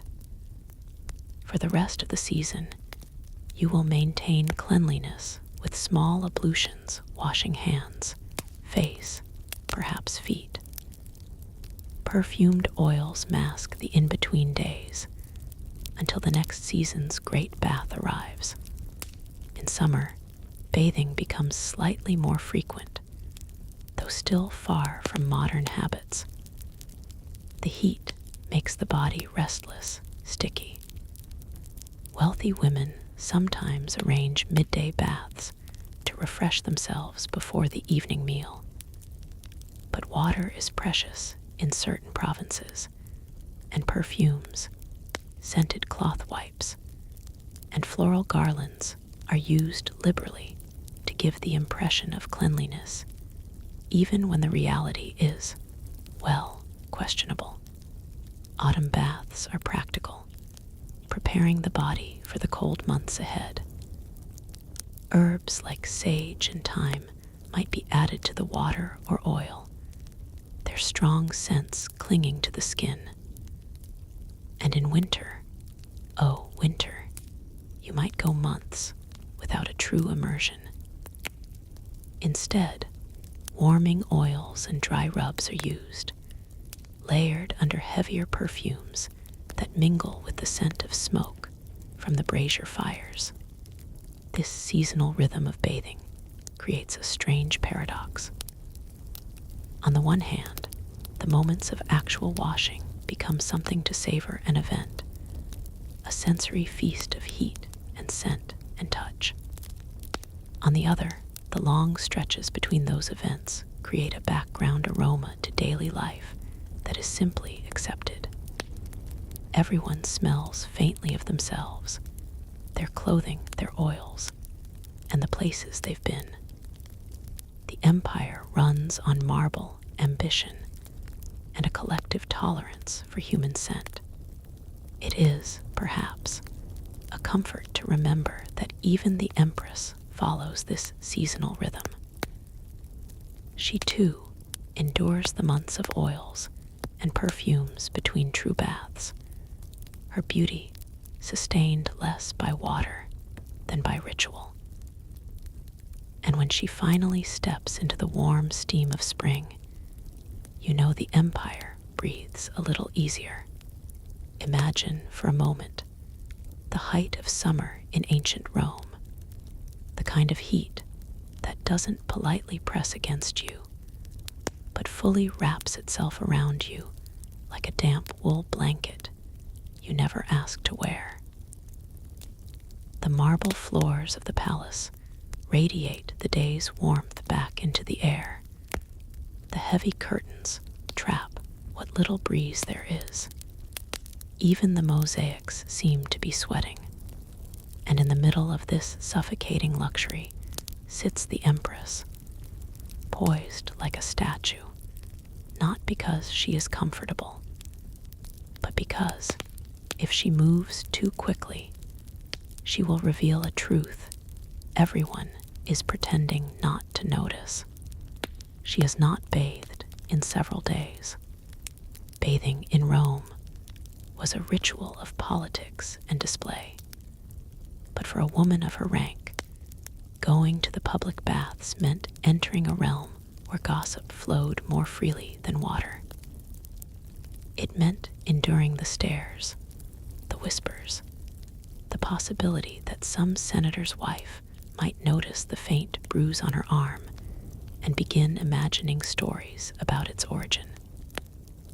So instead, the empress chooses the safer path. She stays home. The problem with avoiding water, however, is that nature has no interest in playing along with royal convenience. The heat brings sweat, and sweat brings scent. And the scent, well, the scent requires a counterattack. Her attendants know the drill. A cedarwood chest is opened, releasing a rush of aroma so strong it almost feels visible, a cloud of frankincense, myrrh, cinnamon, and something faintly sharp, like vinegar left too long in the sun. Inside are dozens of small ceramic flasks, each sealed with wax. Some are imported from Egypt, others from the markets of Antioch, and still others from Alexandria, where the art of perfume making is so refined that entire fortunes have been spent on a single vial. The first oil applied is thick and golden, warmed slightly over a small brazier, so it spreads more easily over the skin. Attendants smooth it along her arms, her shoulders, the hollow of her collarbone. It smells of spikenard, an earthy, slightly musty scent that clings stubbornly to the senses. Then comes the second layer, a blend of rose and saffron, patted delicately onto her neck and wrists. This is not about subtlety. This is about creating a fragrant fortress, one smell strong enough to do battle with another. The palace air grows heavy with the mix, and you realize that this is less perfume than it is olfactory camouflage. By the time the ritual is complete, the Empress gleams faintly in the lamplight, her skin slick with oil, her hair pinned high to keep it from brushing against her scented shoulders. If you close your eyes, you might imagine you are standing in a spice market at midday, surrounded by traders shouting over one another about cinnamon from Ceylon or cardamom from Arabia. But when you open them, you remember you are in a chamber where the windows are closed against flies, where the air barely moves, where the perfume and the person wearing it are now inseparably bound. The attendants bow and retreat.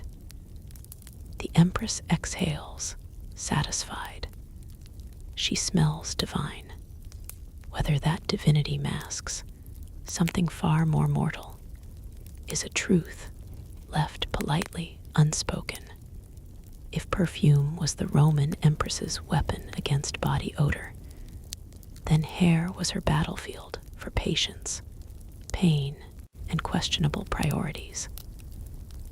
Washing it, a once-a-month affair, sometimes less often if the stars, schedules, or superstitions didn't align. This was not laziness. No, it was something far more complicated, a mixture of status, fashion, and the fragile alchemy of ancient hair care. For in Rome, a woman's hair was not simply hair. It was a political statement, a personal brand, and occasionally a feat of architectural engineering. To dismantle such a masterpiece too often would be, frankly, foolish. The high stakes of hair. A royal woman's hairstyle could take hours, sometimes a full day to construct.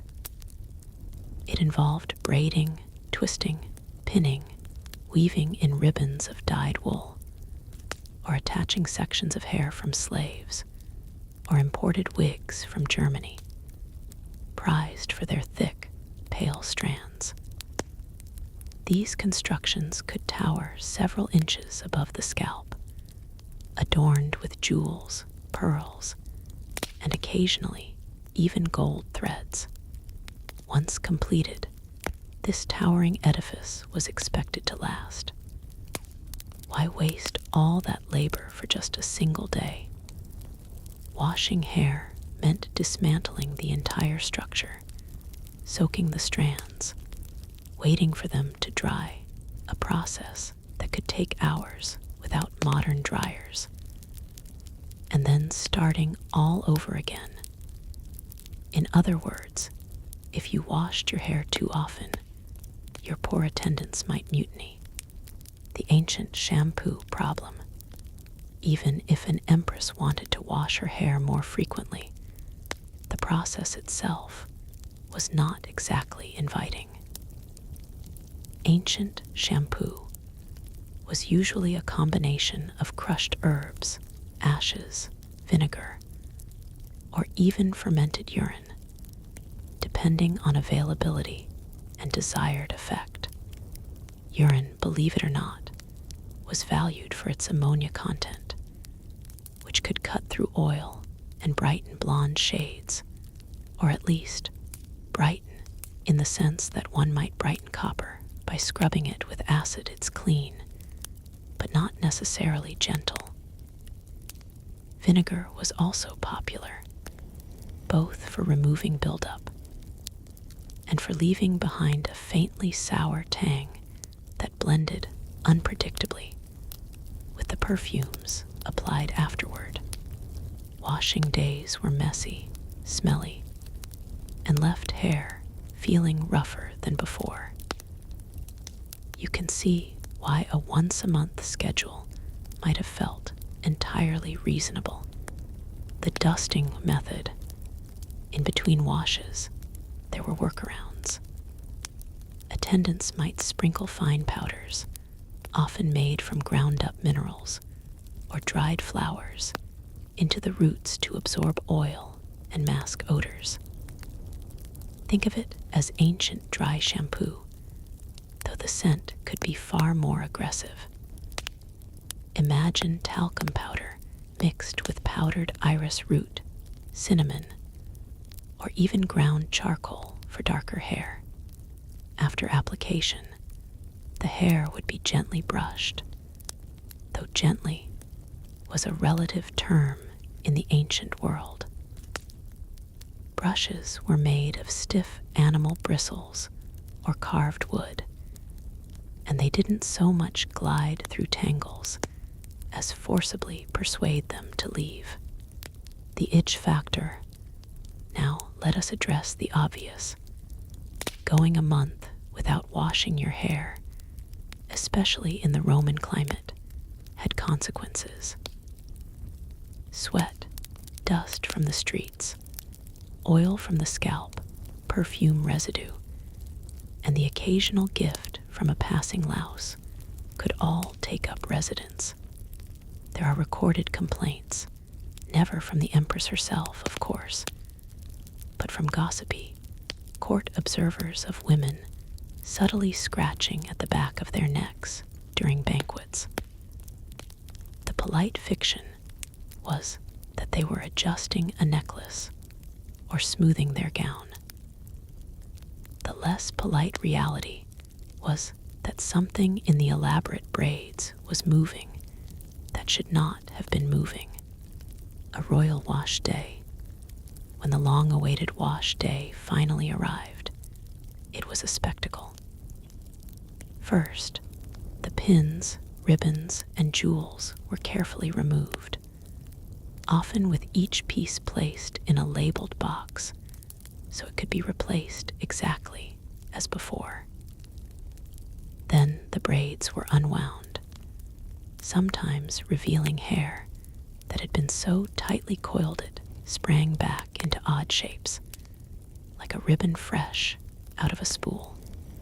A basin of warm water would be prepared, water that might have been scented with herbs like rosemary or bay leaves if the household was feeling generous. The cleansing agent would be mixed separately. Vinegar and herbs, or the aforementioned ash and urine mixture. The Empress would lean forward, and attendants would slowly pour the concoction over her head, working it in with their fingers. Here, one must imagine the experience. The sting of vinegar in the eyes, the strange warmth of ammonia, the gritty drag of ashes through the hair. This was not the luxurious foam of modern shampoos. This was survival in liquid form.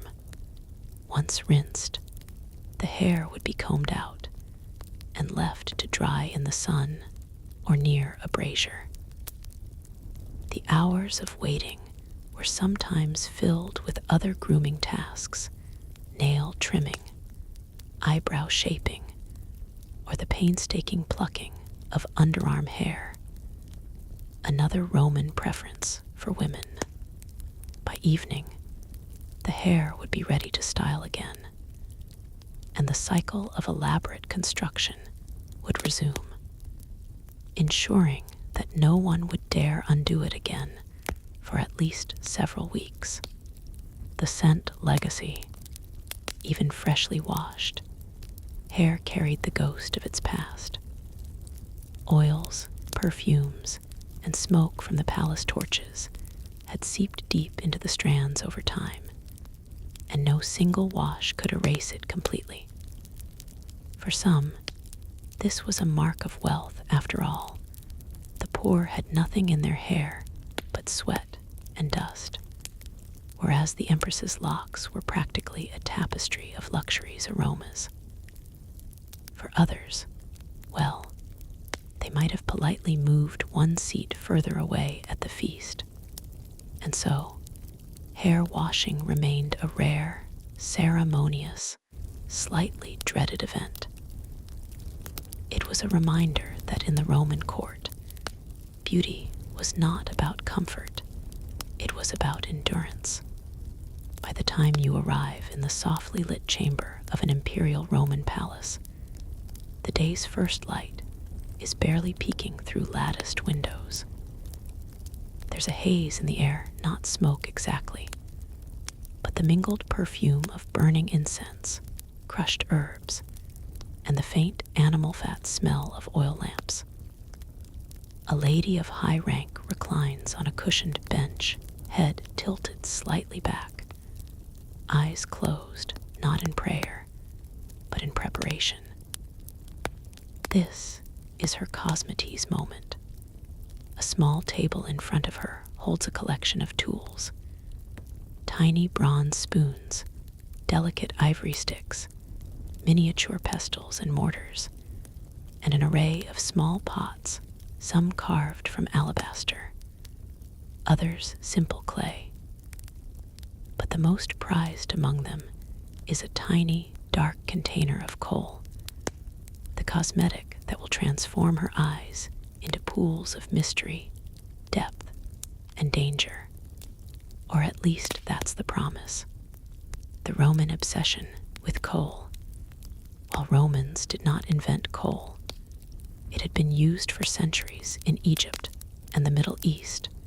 They quickly adopted it as a symbol of sophistication.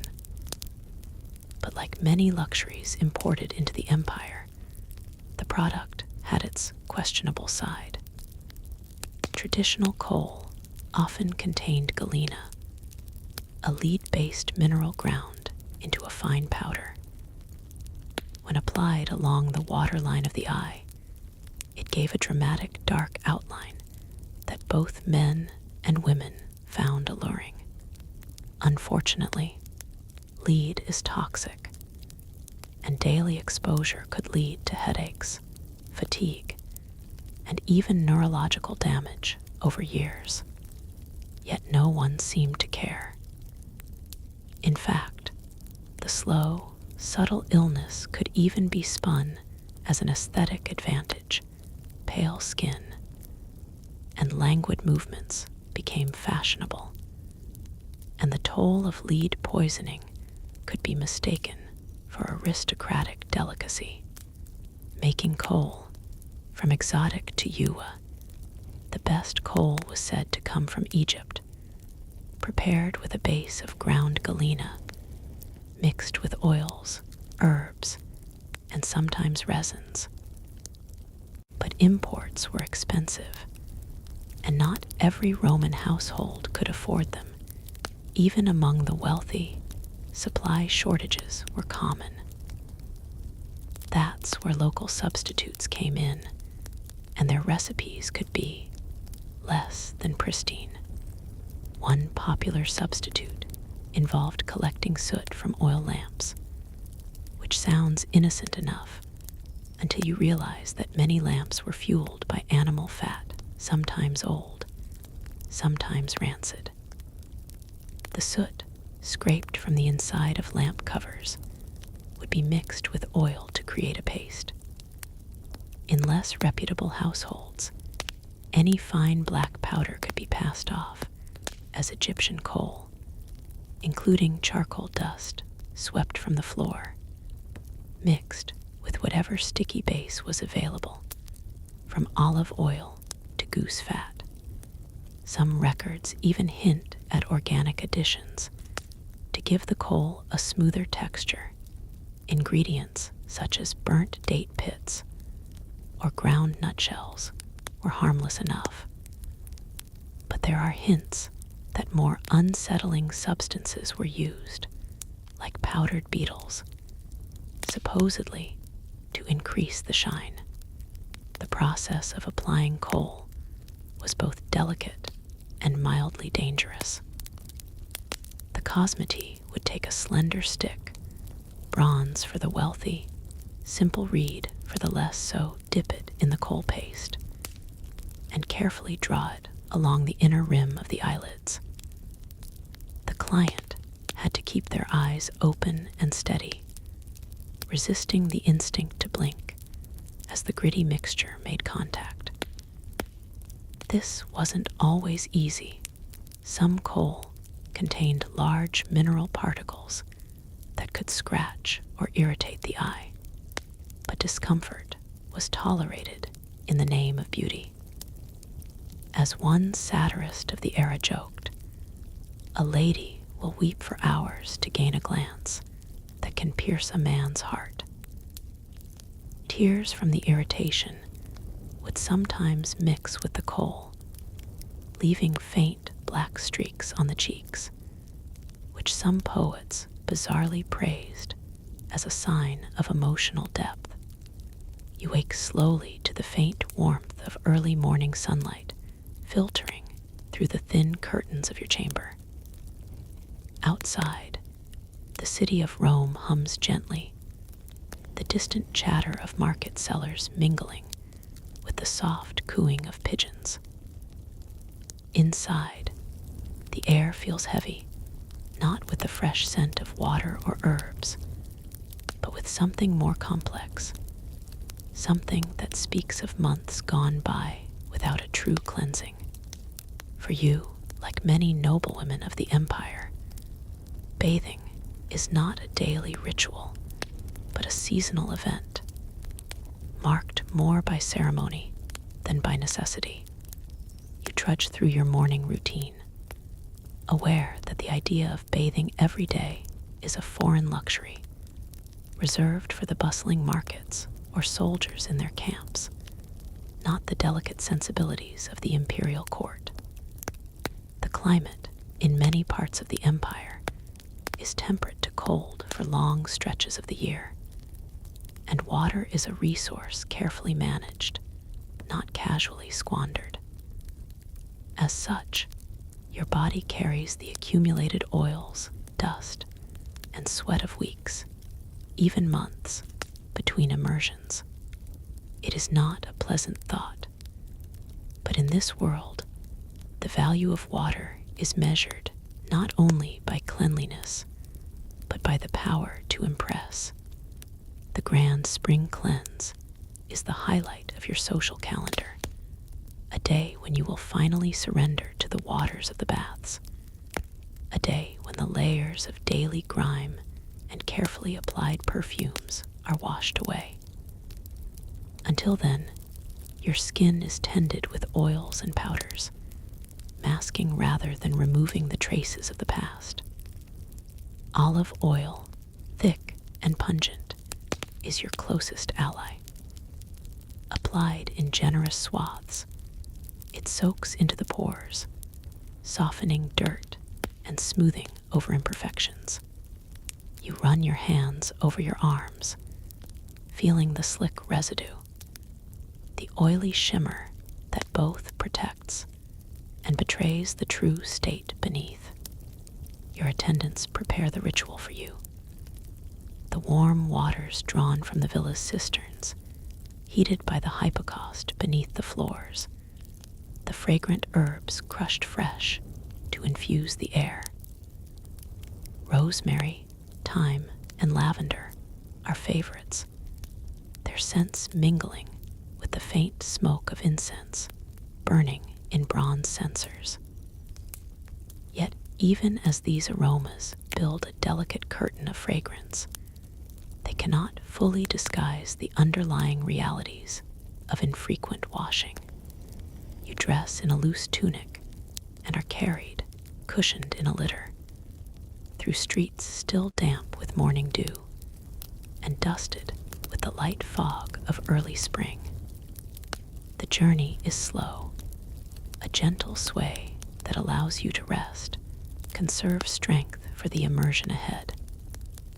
At the baths, the bustle is immediate, other noblewomen gathering in whispered clusters, servants readying the changing rooms, and the warm rush of heated water welcoming you like a long-lost embrace. The sequence of the bathhouse is a dance.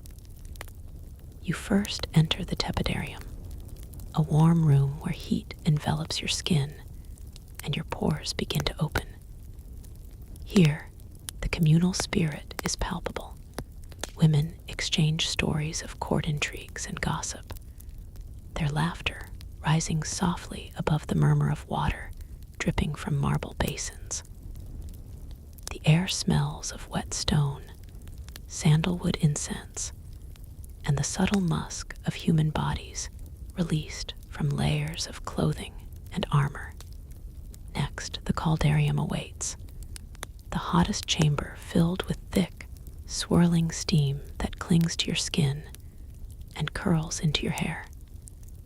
The heat is intense, almost suffocating, and you breathe in shallow gulps, feeling the warmth pull impurities from deep within. Olive oil is poured across your shoulders and back, slick and fragrant, before a trusted attendant takes up the strigil, a curved bronze scraper designed to remove the layer of oil mixed with dirt and sweat from your skin. The sound of metal gliding over flesh is faint but constant, a soft hiss like a distant wave crashing on rocks, though the sensation is strange, part cleansing, part ritualistic scraping. You submit without complaint. This is a time of renewal, of shedding the old and welcoming the new. Yet beneath the surface, your skin carries the marks of months without true washing. Clogged pores, tiny irritations, the persistent sensation of oil and powder mingled in a patchwork tapestry of neglect and adornment. Finally, the plunge into the frigidarium shocks your system. The cold water rushes over your body, tightening pores and invigorating senses dulled by heat and heaviness. You gasp involuntarily, but revel in the briskness, the sudden clarity it brings. Emerging from the water, your skin tingles, flushed and alive, though you know this freshness will fade within days. Back in your chamber, you wrap yourself in a thick linen cloak scented with violet and rose. The attendants fan you gently, coaxing the dampness from your hair and skin. For the moment, you are clean, renewed, a living symbol of the Empire's power and grace. Yet as days pass, the cycle resumes. Water becomes less frequent, replaced by powders, oils, and perfumes layered with increasing desperation. The luxurious scent of spikenard masks the underlying odor of unwashed skin. A dry shampoo of crushed flower petals and ground minerals is dusted into your hair, absorbing oils, but adding its own complexity to the aromatic melange. You find yourself scratching at an itch on your scalp, a subtle discomfort that has become almost a companion. The braided hairstyle you wear, once perfect and commanding, begins to trap heat and dust, a small ecosystem unnoticed beneath the strands. Lice and other unwelcome guests are whispered about, but rarely acknowledged openly. The balance between appearance and reality is delicate and often compromised. These bathing rituals and their infrequency are more than matters of hygiene. They are statements of status and control. To bathe too often could be seen as vulgar or desperate. To neglect the ritual entirely would be scandalous. The seasonal bath marks the passing of time, a cyclical cleansing that aligns with the rhythms of nature and society alike. As you close your eyes tonight, the lingering scent of oils and herbs mingles with the faint memory of cold water's shock and steam's embrace. The empire's women endure this dance of dirt and refinement, navigating a world where beauty is not just skin deep, but soaked in oil, dust, and time itself. The room is thick with the heavy scent of exotic oils and powdered flowers, so dense it clings to your skin like a second garment. Outside, the late afternoon sun pours through tall windows, but the heavy curtains are drawn to keep the heat at bay, allowing only slivers of light to play across the mosaic floor. The air feels still, almost suffocating, as if even the breeze hesitates to enter this sacred space. You sit quietly on a velvet cushion, your skin slick from layers of perfumed oil, your hair piled high in elaborate braids that weigh your head down, the strands infused with fragrances meant to mask the days, perhaps weeks, since your last true bath. In this chamber, water is a rarity.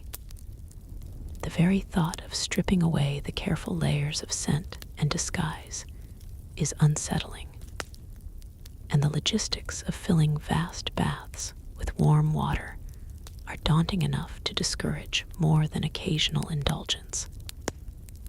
Instead, the empire's elite rely on a delicate armor of perfumes, a scented fortress meant to stave off the realities of infrequent washing. The bottles lining the lacquered shelves are as varied as the lands that supply them. Some are filled with thick, golden oils that glisten in the lamplight, infusions of myrrh, frankincense, and cassia bark, each with a story and a price to match. Others contain lighter, more volatile essences, jasmine distilled from distant gardens, rosewater harvested in secret groves, and the elusive spikenard, whose rich aroma has long been prized for its calming qualities and its power to evoke luxury. Your attendants move quietly, their hands deftly dipping tiny spoons into the jars, then brushing the fragrant oils along your neck, behind your ears, and down your arms. The sensation is at once soothing and slightly unsettling. The oils slick against your skin, sticky in some places, cooling in others.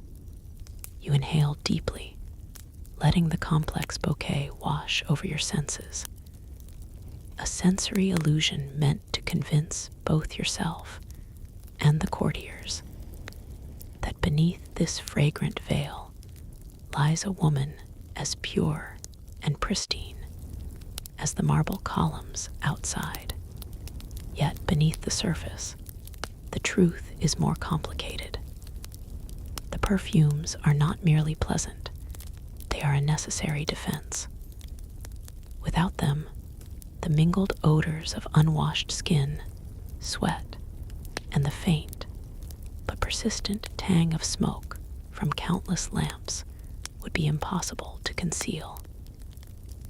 The very luxury you display is sustained by an olfactory balancing act, a dance of scents designed to confuse and distract. You recall the stories whispered among your peers, tales of women who dared to forego the fragrant mask and were swiftly exiled from court, their presence made unbearable by the harsh realities of body odor. The perfumes are both shield and weapon, a way to claim power over your own presence and the judgments of those around you. But the use of these oils is not without risk. Many are thick with resins and sticky substances that, when left on the skin for days at a time, can clog pores and lead to irritation or infection. Some perfumes contain ingredients sourced from far-off lands, whose properties are not fully understood. There are rumors, never openly confirmed, that certain batches might cause rashes or strange allergic reactions. But these are risks willingly taken in the pursuit of beauty and status. You let your mind wander to the origins of these scents. The frankincense comes from the deserts of Arabia, gathered by Bedouin tribes who carefully harvest the resin from ancient trees. Myrrh, bitter and pungent, travels from the Horn of Africa, carried on camel caravans through treacherous sands. Each drop is precious, a gift from distant lands that must be cherished and conserved. In the slow afternoon light, the layers of fragrance mingle with the natural oils of your skin and the faint musk of the palace's stone walls. It is a scent that tells a story of wealth, of far-flung connections, of a life carefully curated. But it also tells another story, one of concealment, of necessity born from the infrequency of true bathing. As evening descends, the palace quiets. The lamps are lit, their flames flickering against gilded surfaces, casting shadows that dance like ghosts. You recline on your chaise, the scent of cedarwood and amber lingering in the air around you. The perfumes have woven themselves into your being, a protective cloak that will carry you through the night and into the morning, when the cycle of oils and powders will begin anew. Outside, the world carries on, vendors closing their stalls, children playing in the streets, senators debating the fate of the empire. But here, within these scented walls, time moves differently. Here, you exist in a suspended state where water is scarce and fragrance reigns supreme. You close your eyes and breathe deeply, the complex aroma filling your lungs and calming your mind. In this moment, you are both the mistress of your domain and a prisoner to the rituals that define it. The perfumes are your allies, your defenses, and your indulgence. They mask the passing of time, the neglect of water, and the quiet persistence of human reality beneath layers of silk and scent. And as sleep beckons, you rest knowing that tomorrow, the ritual will begin again. A slow, fragrant dance through the days of the Roman Empire, where beauty is as much about survival as it is about desire. As the shadows lengthen and the palace settles into quietude, the weight of the day's scents gently fades, leaving only a soft echo of fragrance on your skin. The oils, the perfumes, the layers of carefully applied powder all begin to dissolve into the stillness of the night. You feel the slow ease of exhaustion seep into your limbs, the warmth of your chamber cocooning you in a gentle embrace. Outside, the bustle of Rome dims to a distant murmur, the laughter, the debates, the footsteps, all recede as the world prepares to rest. Inside, you lie back on silken cushions, the heavy curtains drawn tight against the cool night air. The lingering aroma of cedarwood and rosewater softens to a whisper, mingling with the faint rustle of silk and the gentle cadence of your breath. There is comfort in this ritual's end, a surrender to rest after days of layered artifice and subtle defenses against the realities beneath. You are no longer the empress, the figure of power and poise. Now, you are simply a body seeking peace. The scent of the empire's opulence fades, replaced by the quiet rhythm of night. Historians still argue whether these elaborate hygiene practices protected Roman women or slowly undermined their health. But for now, none of that matters. What matters is the letting go, the gradual dimming of senses, the soft fading of light and scent, the gentle slowing of time until all that remains is calm. So breathe deeply. Feel the cool touch of night air, the whisper of silk against skin.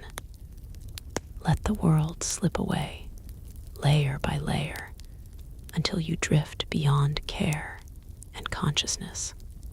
Sweet dreams.